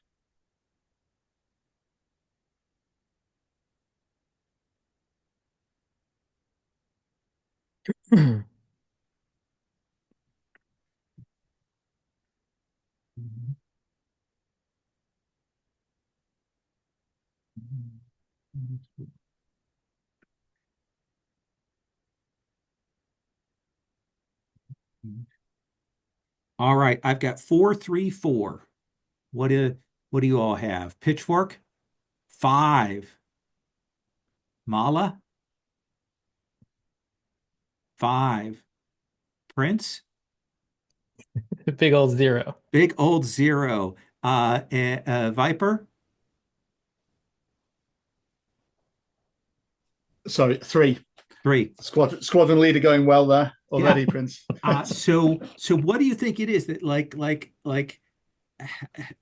how is it that Prince and with Ravina a little bit behind are the ones that maybe give things away a little bit here?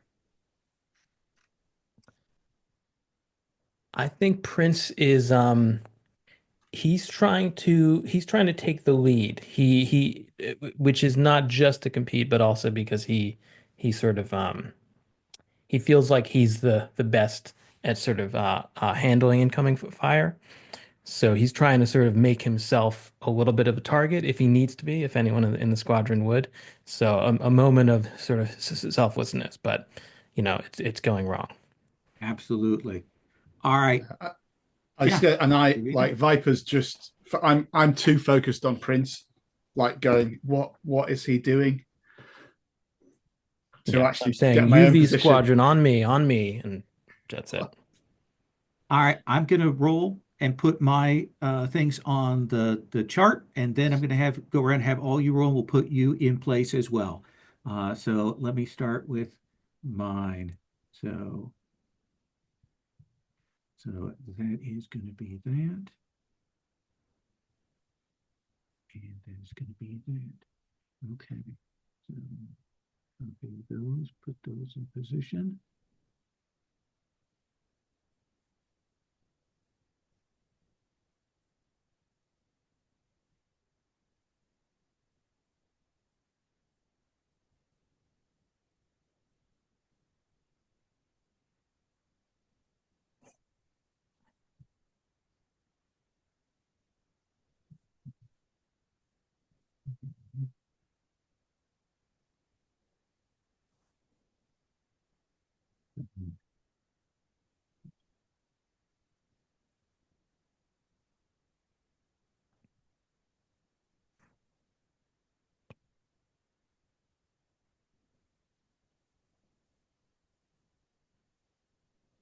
And then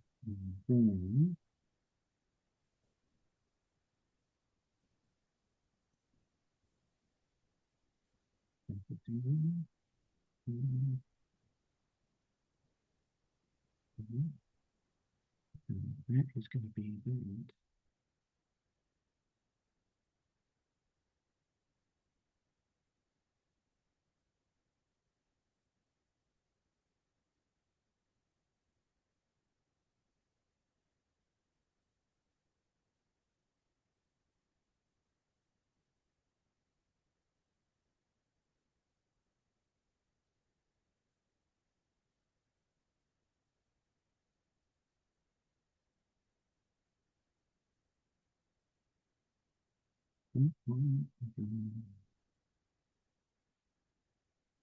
That.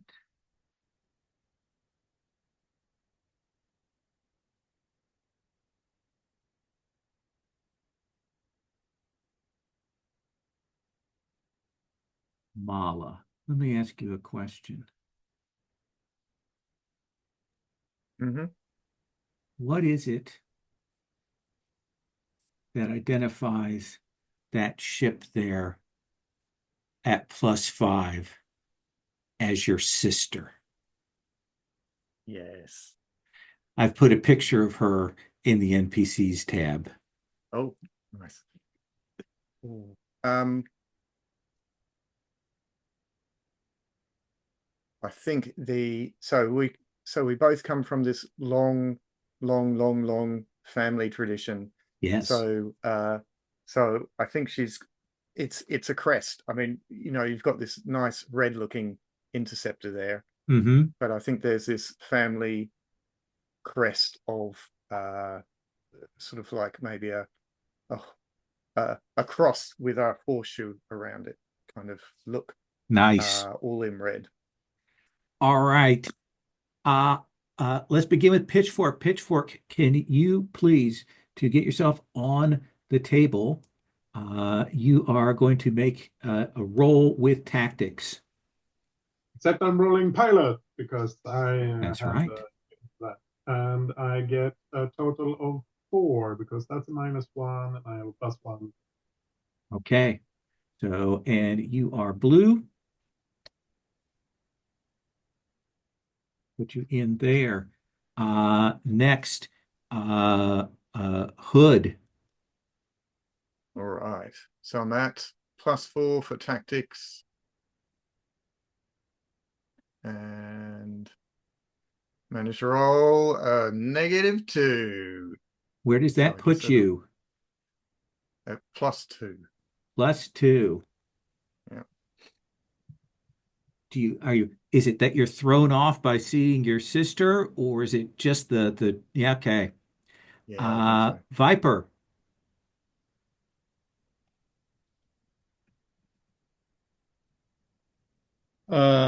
Yeah, so I've got -2 +3, so I'm at +1. Can I spend a Spend a fate point? fate point to add +2 or to reroll. Um, I think I'll spend a fate point to add +2, because I have been distracted by Prince, but I'm now realizing we could be in serious trouble because he's completely out of position. So I'm going to tag the Luca as a dangerous fool who must be taught a lesson, and spend a Absolutely. fate point to put that up to what was it, 3? Yeah, 3. Okay. So I'll put you. I'm assuming we started with 3. Is that right? So Yes, everybody start with 3 fate points that you get to spend freely. Okay. So I put you there on row 3. And lastly, Prince, Luca. All right, so I've got a 4 total. 4 total. So I'm going to put you right. And okay, so two of You want these to are spend a fate point to go higher? I'm yeah, I think I am. So I think I'm gonna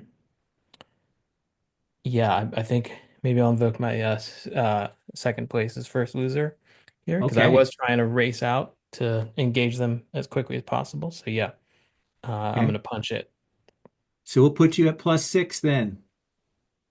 Does anyone else want to spend a fate point to adjust your position here before we go into things? Pitchfork, Mala. No, I Let's think see, Mala is going to be thrown. Yeah, Okay. pitchfork. which one was I? The blue one? Yep. I could with a fate point, you'd bump that result up by 2 and would put you up there. Yeah, I will do that. Okay.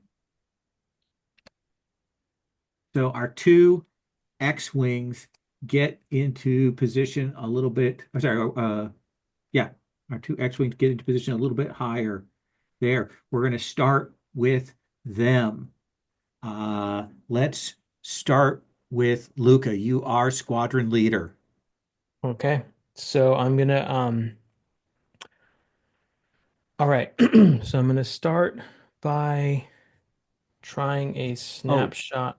Oh, go let ahead. me put my swarm out. Oh, right.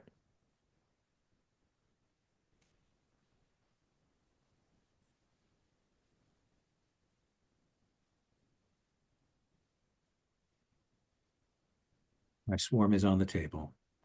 There's this swarm of 6 out there as well. Okay. So, all right. So yeah, I'm gonna try a snapshot on. I don't. I'm cocky, but don't know if I'm stupid. So I think I'm gonna leave that nasty red looking one for the moment because that Okay. obviously looks like that's also a tie interceptor, but It's it's a tie obviously interceptor, but a configuration you have never seen before. oh boy. Okay. Well, yeah, I'm gonna pretend that that Yeah. this other Maybe one is maybe one of those advanced Ty. Maybe in fact you have seen it before because your parents make weapons, so it wouldn't Mm, surprise me if you recognize just how dangerous that thing is. okay. So who else is with me at 6? That is Pitchfork at 6. Okay. So all right, so I say pitchfork, engage that special one, and then I'm gonna attack number 2. Okay. I say let's break them up, and all right, so I'm gonna do a snapshot on number 2 at number 2 at number 5. Okay. So I'm going to roll their piloting. I've got a 5. Yeah, that's bad for me. Let's see. So, all right, so that's 1, and I think I'm just adding oh yeah, attack and Attack and gunnery, right? gunnery. But Yeah. I think that only gets me to sorry, hold on. Yeah, that only gets me to a 3. Okay. Uh, so tell me like what is it? Is it you what is it you being rattled? Is it something else? Like why aren't you able to get that shot in like you want? So I think because I kind of veer away from the advanced interceptor, and so I maybe was about to have them in my or locked on, and so I sort of lose my nerve and pull across and just shoot wide, Nice. Nice. and then I'm going to use my second action to try to do a to create an advantage. Okay. So yeah, so I say, well, I don't think we're all going to live through this. But that's not the point, is it? Point is how many of them make it out of here. So let's see who can live longest. Yes? Drinks on me, of course. So I'm going to try to do a rapport here to rally the troops. You roll. Okay.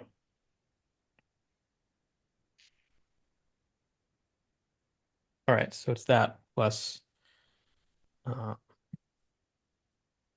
plus 4 and then plus 2, right? So Yeah. yeah, So rally the troops.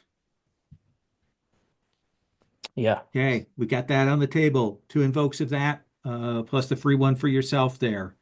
As it comes across the comms, pitchfork. Yeah. Interceptors count double, right? And I want to Roger do that. I want to do on their tail for the special red Okay, tie. I was pointed in that direction. I'm gonna go for it. okay. So we will see you maneuver over there, get on their tail. Had the advantage being above them. Yeah. Full action. You get to make an attack. So they roll pilot to resist versus your gunnery. Ooh, I they did roll not with a roll well. So I've I got, get a +2 for on their tail, right? yeah. So you get, And let me I get have a the, 2 yep. gunnery and a 1 so +5.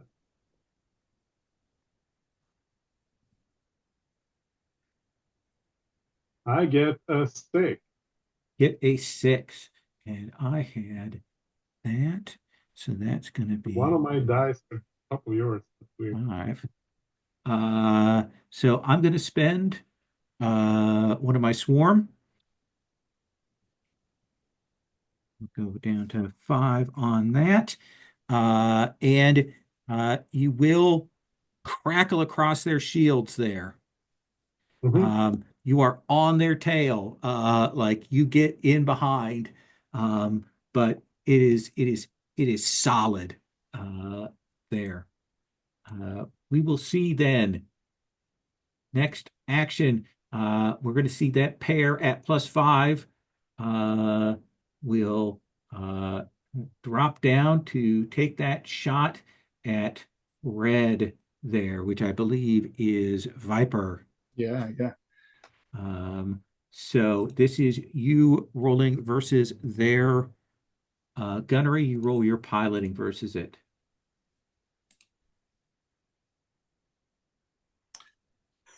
Two. I have 1. And I've got a 2. I think I'll take the shot. Okay. How have I put as feeling? Just because we've not taken any damage yet. So Okay. we'll see what I've got a +1 for the weapon, and a margin of 1, I believe. So Yep. you're going to take knock 2 off your shields right now. Cool. Oh, sorry, 3, because the pair actually gets a +1 because they're red as a pair there. So that, I believe, will run through your deflectors right there, right? Indeed, yeah. Okay. That means that the next one to go is that one there who's going to try and shake this person who is on their tail. They recognize the danger of this. So full phase, tactics versus tactics. So I will roll with this. They've got a 4. Oh, sorry, was that for me? That's for you, Pitchfork. Yeah, okay. My tactics is a 1. And is this maneuver? You do get to do maneuver as a ship's bonus on this, yeah. Yeah, cool. So I get 2. 0. So I get a 2. So it spends its phase. It's not going to get a shot at you or anything, but it will break your tail. And on the next round, you both are going to roll to reposition. Okay. How what did they get? I had a 4, you had a 2. So if I spend a fate point or do the rally the troops, use the rally the troops. Yeah, you could get to tie to keep on the But tail, wait, and they would get a boost. but you have tactics of 4, don't you? Oh, no. I'm looking at the wrong Yeah. person. Yeah. They'll get a Okay. +1 to their next thing, but you will still be on their tail. Yeah, I want to do that. Okay. Uh, Then rally the troops goes to a 1. yeah. I don't know about the rest of you, but I'm making it out of here. Nice. Uh, let's see. Then the one at +4 is going to fire there at Hood. Hood, this is versus your piloting with their attack on you here. I've got a 5. See, my piloting is +3. Geez, I'm -1, so that's a 2. I'm tempted to re-roll that. Spend a fate point to re-roll. If you want, yeah. What are you invoking? Oh yeah, you need to invoke something, don't you? Yeah. Uh, oh well, youngest in a long line of pilots. Okay. Given that it's my sister is here and she's reminding me of that. Absolutely. Oh wow, even worse. So that's a total of 0.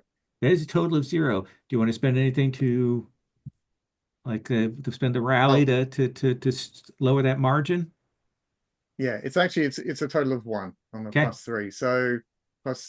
So that would take me up to a 3. So I 3. guess that, yeah. So you would it would hit your shields or your deflectors, and you're going to take 3 points of damage, which I think is going to Okay. knock your deflectors out on this round as it slams you with the fire there. Yep. Both Okay. Y-wing shields down. Viper, we'll have you go first. Yeah, well, I believe at the start of my attack phase, one of my deflectors recovers That's because of correct. my ship. So that's good because I've got some shields. I'm going to shout to Marla, pull it together, but that's not an action. I'm going to get on the tail of the TIE fighter at 3 as Okay. my full phase action. So control move you over there. And yeah, you can take that shot. +2, isn't it? So that is, versus their roll. We roll for their pilot. yeah. I got a 3. I'm at a 6.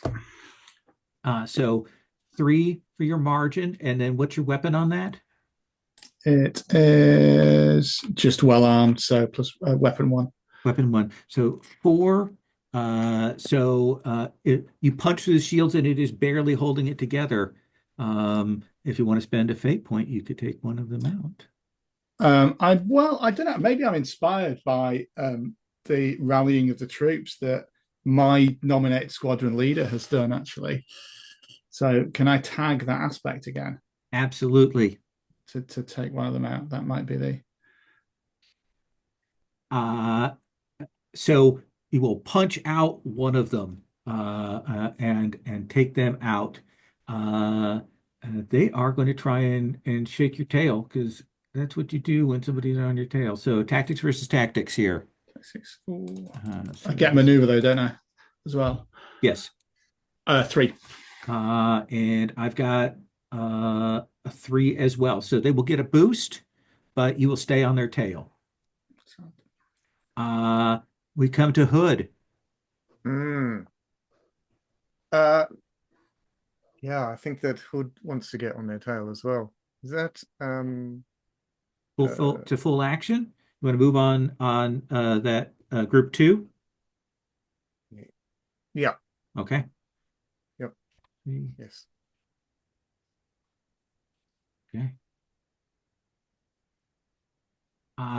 So let's go ahead and have you make that attack roll with a +2. I'll roll their piloting.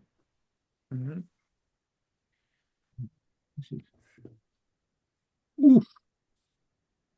I'm going to spend a so swarm to re-roll. Okay. All right.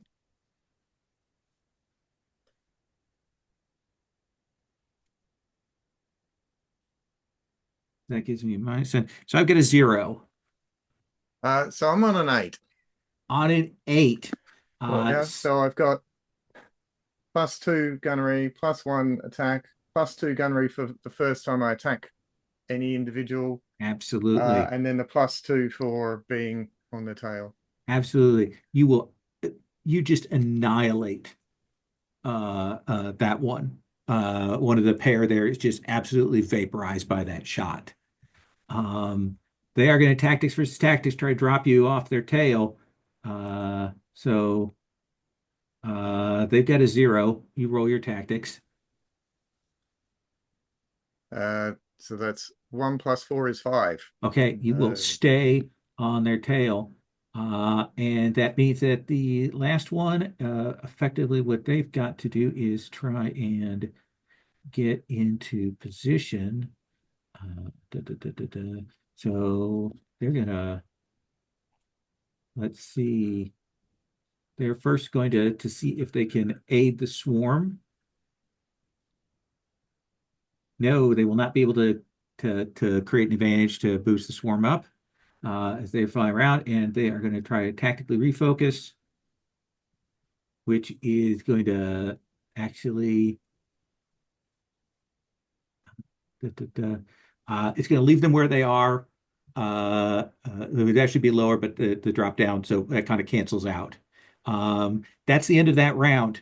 We hop our way back up to the top of the engagements. Everyone would drop, but because everybody's dropping, we don't need to adjust everything. And we come back up to the top, and we start with Prince. Okay.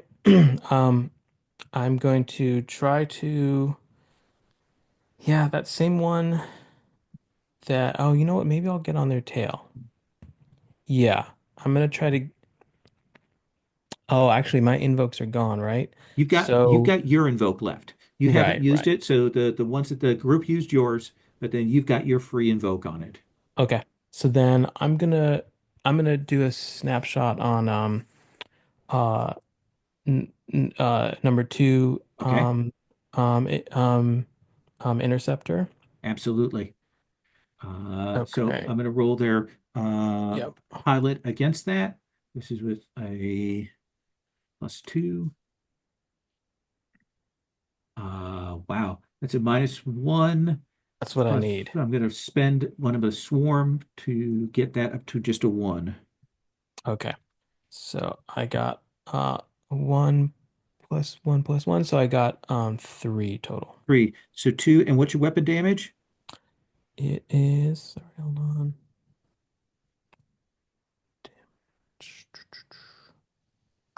Wait, where is my weapon damage? 2. 2. So you will punch through the shields on one of that pair and do some superstructure damage as well. Okay. Uh, And so this one of would the be got it. So and that was that is oh, group correct, because 2. that's a pair of them. Yeah. Yeah, okay. Um, And okay. So second then action. so if I use that invoke, would I do any more damage or is that not Yeah, you enough? would do 2 more points of damage. Okay. Do you I'm want to gonna do do it? that because Okay. I don't hit very That often, so is I should. just enough to take that down to a singleton. Okay. So what is it that pushes you to get that done? So I think I play a game of uh uh ch chicken with them. So I sort of swoop around and sort of plow right into them and then pick the one that doesn't sort of flinch, and just hammer at him and blast through the wreckage. Excellent. And that's a And snapshot, so you still got a step 2 action. yeah, I think I'm gonna oh man, I can't get these people down. Uh, all right, I'm gonna try it's a little corny. You can push anybody that is on a lower level than you. You don't have to be immediately above them. Right, right. Oh, that's true. Okay. Oh, that's a good point. Okay, then I'm gonna try to push oh, actually, what's this swarm at? The swarm is at 3. I got Okay. 3 delicious fate points sitting in my pocket as of this moment. Okay, got it. So, all right. Then I'm actually gonna try, you know what I'm gonna do? I'm gonna try to be a little tactical. I'm gonna try to push down. Um, no, I take it back. We're in trouble here. I'm gonna try to do another advantage.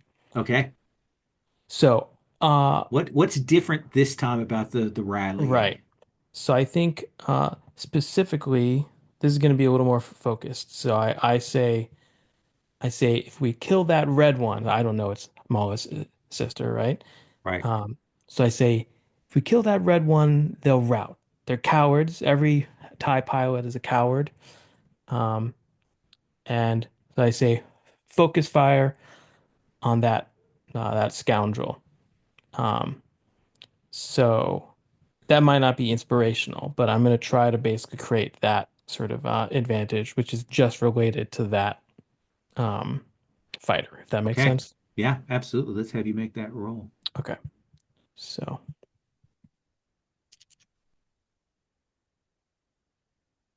okay. So my rapport is 4. Okay. And again, I don't know if that really counts for that Yeah, it stunt. does. That's what you're doing. What Okay, do you want to so call that 6. aspect? So kill red leader. Okay. So Um, your total was 6. a 6. So that's still success with style with a bonus invoke for you. So that is up there as you call that out. Mala, what do yeah. you react at all to that? Oh yeah. Oh What do you yeah. say? Marla responds saying, uh, that's my sister. If she's here, they mean business. Right. Okay. We cut a No comment. pitchfork. Second round of on the tail. You get a +3 on your attack bonus now. Yeah, and Mala just said that this is her sister, but Yes. I think that's not quite registering with me. I'm kind of super focused on like trying to stay on the tail of this much faster and more maneuverable ship. Uh, so yeah, Does I family gotta mean anything to you? yeah. It does, So here's what of I'm going to course. do But then. I missed I'm gonna that. invoke Yeah, your aspect. So I'll yeah. give you a fate point if you break off and attack someone else. Ooh, If you don't want to take it, you can give me one of your fate points or the one of the kill red leader invokes. ooh. I don't want to break off. I don't want to. So I'll give you one of my fate points. Okay. Well, how do we see you double down? Um, I think Sig at first he kind of hesitates, but then brief flashback to the Empire, like Imperial TIE bombers bombing her planet or Oh, nice. something, and Nice. and like setting her jaw but I think she turns off her mic, like Oh, she because if she says something she Absolutely. yeah, Absolutely. yeah. So you're uh rolling with your gunnery, your attack, with the on the tail, total an additional +3 bonus. so I've that's got a 4. I'm going to spend a swarm to take that to a 6. and I'm rolling with a 6 as my base, and I get exactly a 6. I'm going to invoke the kill red leader, Kill red leader. That makes sense. and that makes it a hit. Does it Yeah. get better if I do So something more? yeah, because right now you're at a margin of 2. I think. Ooh, can I invoke the people like Sig are why the rebellion will fail? Ooh, interesting. I like that. mhm. You spend your last fate point on that? Yeah, I'm going to do that because Okay. I'm going to prove Mala wrong. She's the kind of person who will make the rebellion fail, not And, me. and her whole family. Yeah. Yeah, yeah, That's gonna punch through and it's gonna do 2 damage. She actually has a structure thing. yeah. So computer damage for that first shot. The last shield goes down, and then the other shot is also going to hit. So right now, she has to minimize 2 dice on tech rolls and gunnery rolls. Ooh. Essentially, we'll see the inside of the cockpit and we'll see like the computer, targeting systems going up there. Mhm. Um, she And that was still, with weapon 2, right? yeah. Uh, Again, okay. Let's do tactics versus tactics. She's going to try to outfly you. Yeah, and that's probably going to succeed. I got a Uh, 6. Maybe just before that happens, Mara calls out and says, um, Pitchfork, she's too good for you. Pull out, pull out. Nice. yeah, and I have a 1 in tactics, so she's not wrong, and I get a -1 total. So Okay. So neither of you are going to, you're going to re-roll your positioning on the next thing, and she has broken off mhm, you being on her tail. that's perfect. Uh, the one at 2, +5, is just one. We're going to take that shot down on Viper. So does Pitchfork's +1 maneuver help there? it still wouldn't be enough given that I rolled a Okay, 6. Yeah. Yeah, got it. yeah. Oh, My right, it was a roll was 6. terrible, Yeah, yeah, Yeah. never mind. but yeah, Uh, thanks for reminding. so Viper, this is uh, a gunnery roll versus you. Yeah, I've got 4. I've got -2, +4. I've got a 2. I can't spend that. So yeah, you will dodge out of the way of that. And uh, Then Viper, it's your action. I think I just crackle over the calm. Like Hood, when you say a sister, that's like a stormtrooper thing, right? Like you're all sisters or something. TIE interceptor pilots. That's what you mean, right? As I'm like opening fire on this. No, she's a Duval. She's my Oh, birth sister. oh, Leave her to me. And you'll hear Ravina over the comms, a Twi'lek voice come over. Do I hear Ravina? And I think you will hear the voice of one of your fellow Hut pilots there running one of those interceptors in Group 1. yeah. I'll go. Not Hope again. they're paying you good coin. I couldn't believe you're working for you're really working for the man now. Like we're the good guys now. Good guys, bad guys. We've got more ships. And counting as I And counting. yeah. All right, Cool. your go. Yeah, I'm on the tail of the number 3, so I'm going to stick with that and try and finish it off. I'll offer you a fate point if you break off and go after your friend. I have to spend one to break it, don't Yes, I? you do. I can attack them as well, can't I? Yeah, he's on your row. So You would just lose your tail on. I'd lose my tail, but could I use a full action to go onto the tail of them? Yeah. Yeah, I'll do that then. Okay. Absolutely. What does that look like? What does that insane maneuver look like? I am one of the good guys. Comes over like and just spin off completely. This is probably, I think, Viper's quite a conservative pilot. Normally, you don't normally see her actually push it, particularly in this sort of old doddery defense-focused Y-wing. Yeah. But she just guns the engines, and we see her spin around and circle around as she attacks this interceptor. As her deflector shields recover, because it's the start of my attack action as well, which I'm glad I remembered. So I've got a pilot of 2. I rolled that. So I've got a 1 right now. I've got a 5. So 4, and weapons value is 5. 1. Well, my result is 5. My weapons value is 1. Okay. So 4. I'm gonna actually spend a fate point to tag.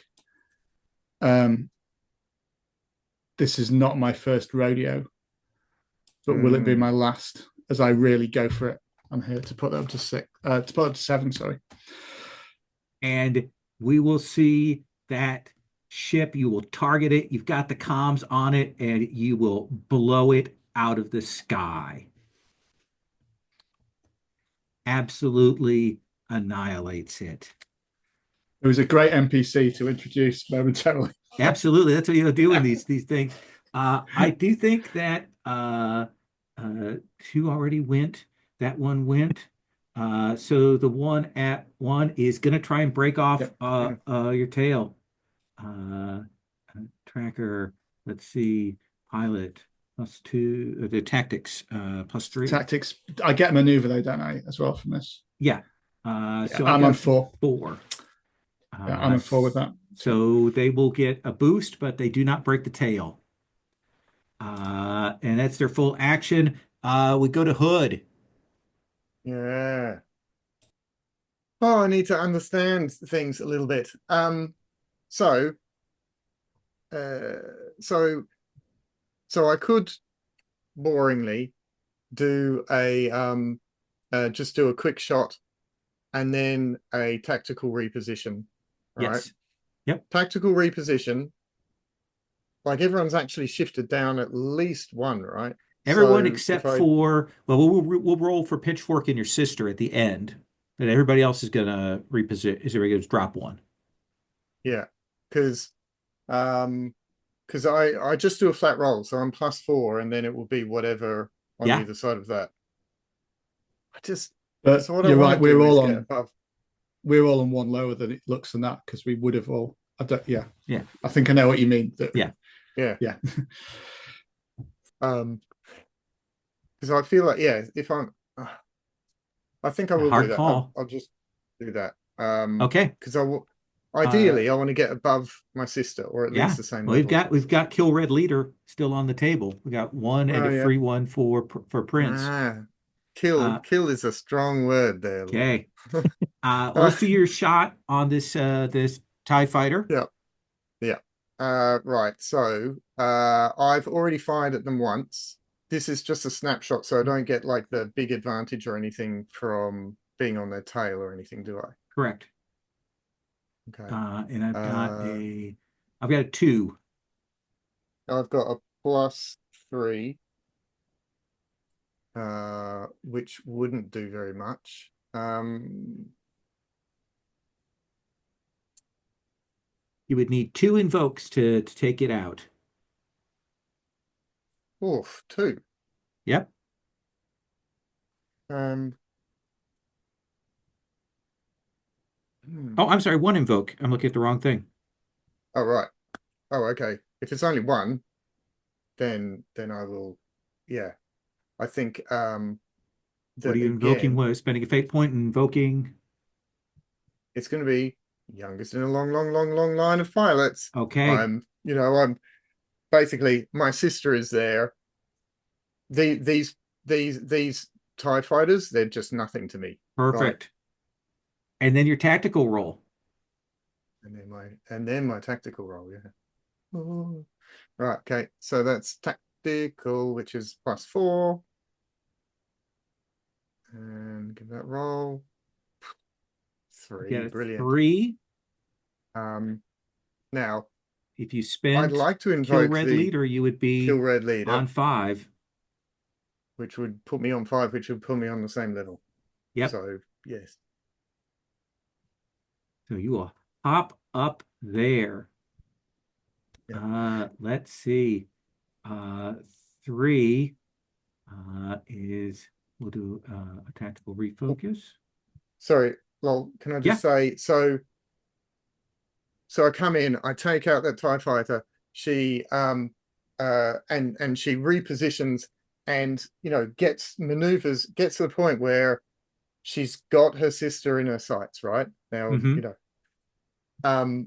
and she open com or whatever. And I've called her Kyra and says, Kyra, leave now. You know you can't beat me in a fight. Oof. Haunting. All right. You're going to be in position. I'm going to move some of these things down. I did tactical repositioning for the others.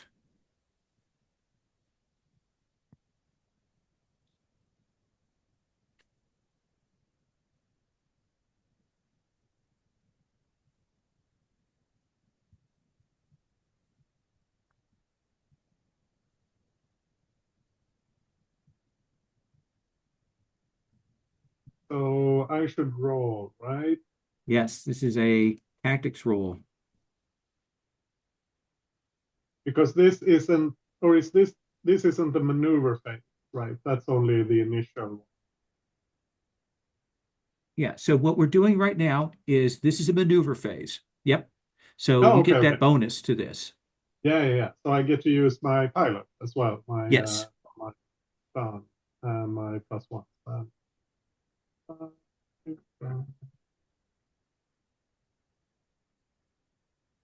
Oof! I get a Holy 9. moly. So what was your total? A Wow. 9? Total is a 9. 4 pilot, 1 maneuver, and 4 on the dice. I can fly, baby.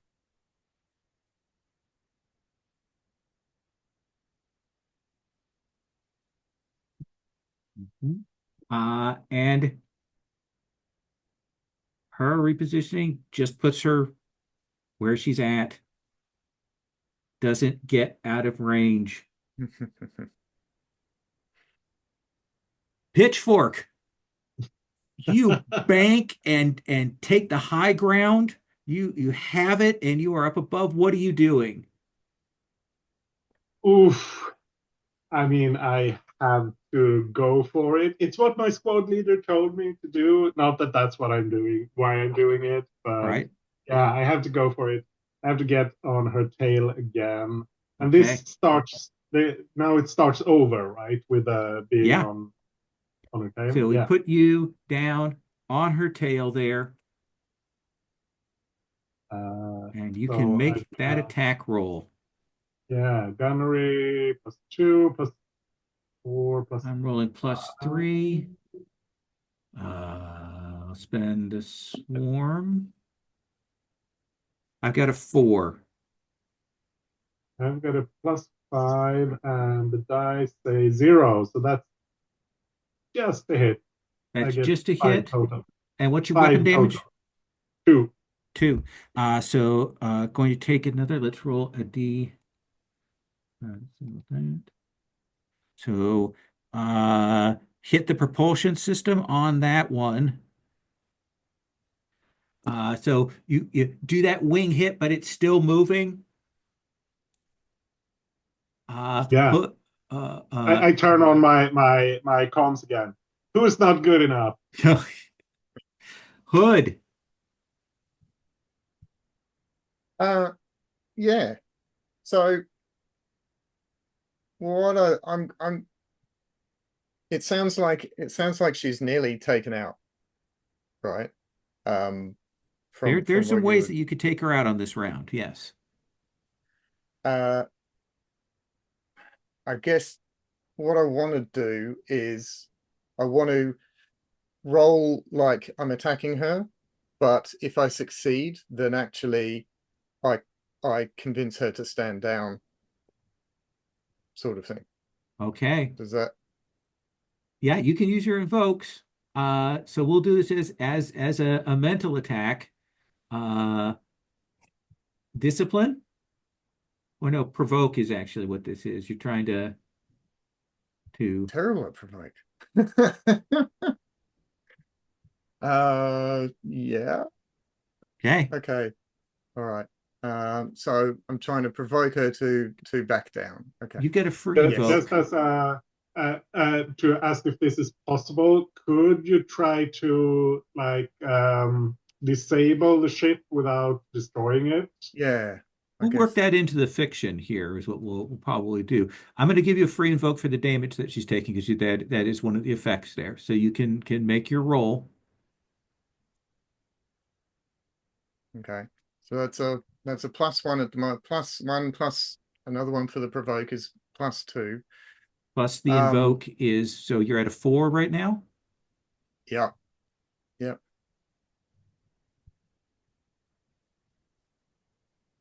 That. She will break off. She's not going to surrender.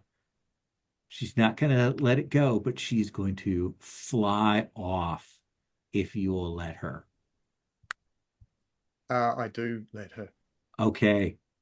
I love it. She will break away. We'll pull her off the board. What are you Yeah. doing? I had her. Nice. Luca, All right. I guess I can't be a cold-hearted bastard until and still attack Red Leader, right? I think we've already kind of taken that off Got the it. table Okay. there. So, all right. Uh yeah, so he says, I knew it. And that's Yeah. gonna go in Uh-huh. his report. Absolutely. And all right, so then I guess You're that on the tail of that group, right? Or no, no, you're no, I don't. you're above. Yeah, that's you're above that. Yeah, yeah. I'm above. I wait. I'm at 5, right? Yep.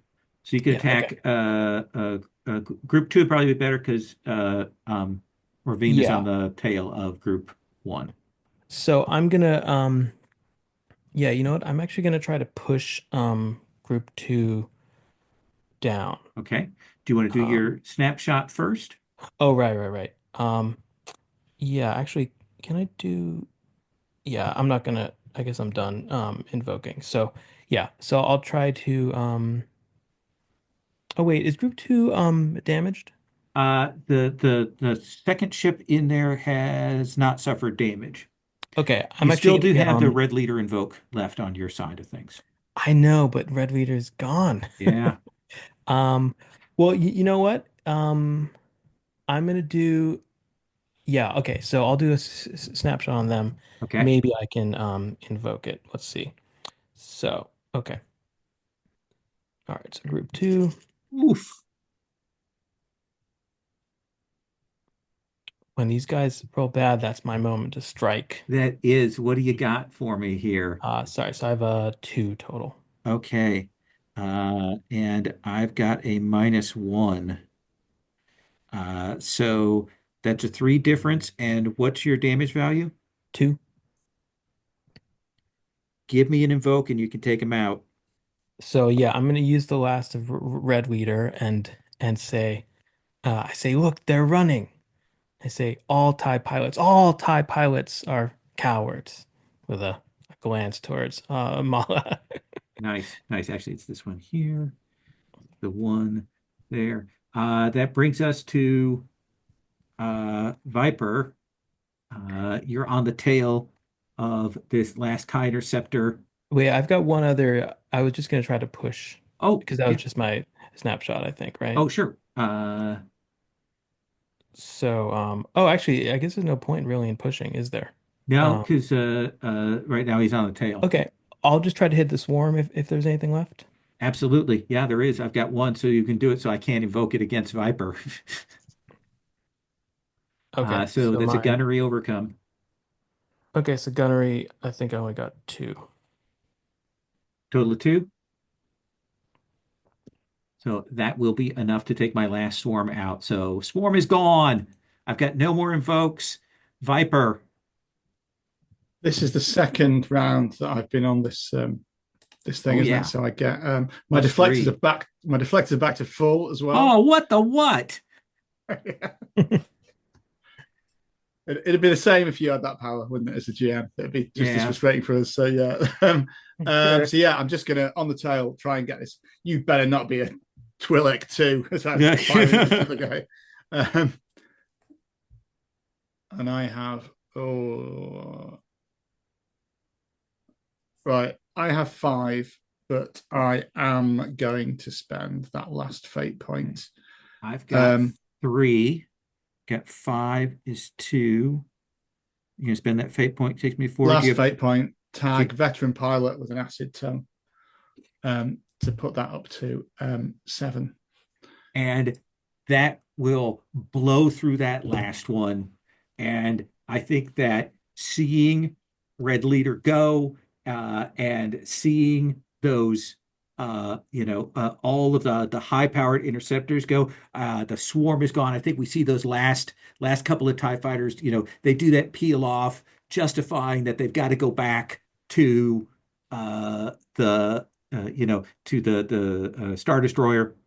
I think we'll see your ship, the cargo ship, coming up out of orbit. They open those side so that you can fly your ships in, relatively unscathed, uh, uh, and land. They'll shut that, and we will see it make that jump to light speed. Lucas, what is our epilogue? What do we see of you for your character in a shot somewhere in the immediate aftermath or down the road?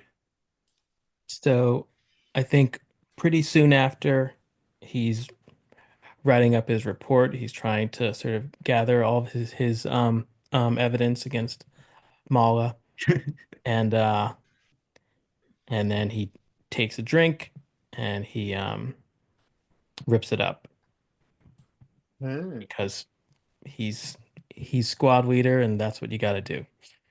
Nice. Mala, on the other hand, what about for you? Uh, Marla assumes that report is going to be posted, and when they arrive at whatever planet is the next planet, she disappears with just her go bag of stuff. Nice. Pitchfork. Mm, Um, think. Oh, let me check the uh, uh, yeah, I think we see her like picking up some personal item that Mala left behind, and like pick it up and tuck it inside her shirt. Nice. And finally, Ravina, what is the epilogue we see for you? I think this is a couple of weeks later, and we pan onto a Halcor line cruiser, and we see Ravina on her own, not in her rebellion dress, um, holding a pack, a data slate, and this well dressed merchant saying, "We just need someone to run the Imperial lines for us. We need to make the sales to both sides. It's the least we can do. Anyway, just sign there. We'll leave you to it." And she sort of turns around, and we look in her eyes, and she drops the data slate, runs out the door, and we see her grab a helmet and go to these top of the range fighters and break in and start hot wiring it to fly out and rejoin the rebellion. Nice. And that is our episode here. We'll do just a quick once around if anyone wants to throw stars, thoughts, anything like that here, as we wrap up this thing. Prince, anything you want to say here before we finish up? I mean, I thought everyone was great, although I feel like I I feel like teased your it would have been it wouldn't have been as fun to have my sort of issues with Mala if you hadn't been in on it. So I thought that was great. Awesome. Hood. Yeah, I loved Sig. She was just so wonderfully, positive and yeah, let's have both. It's great. Um, yeah, I thought that was great, and thought the whole session was fantastic. Thanks. Well, Awesome. Awesome. Pitchfork. What about for Sig? Yeah, super fun session. I really liked the system. I played Fate a couple of times, and it's felt sometimes a bit, I don't know, wishy-washy in some ways. I really liked having the structure here. Hmm. I think that helped a lot with my feelings about that. And yeah, super fun to have all the banter and personal conflicts mixed in with a star fighting. I think you gotta have Awesome. And Viper. Yeah, really, really enjoyed the session. As someone, I play a lot of one shots and run a lot of one shots and blog about one shots and stuff, and it's that sort of perfect thing of we've had not in a negative way, two combats and a downtime scene, and we've got.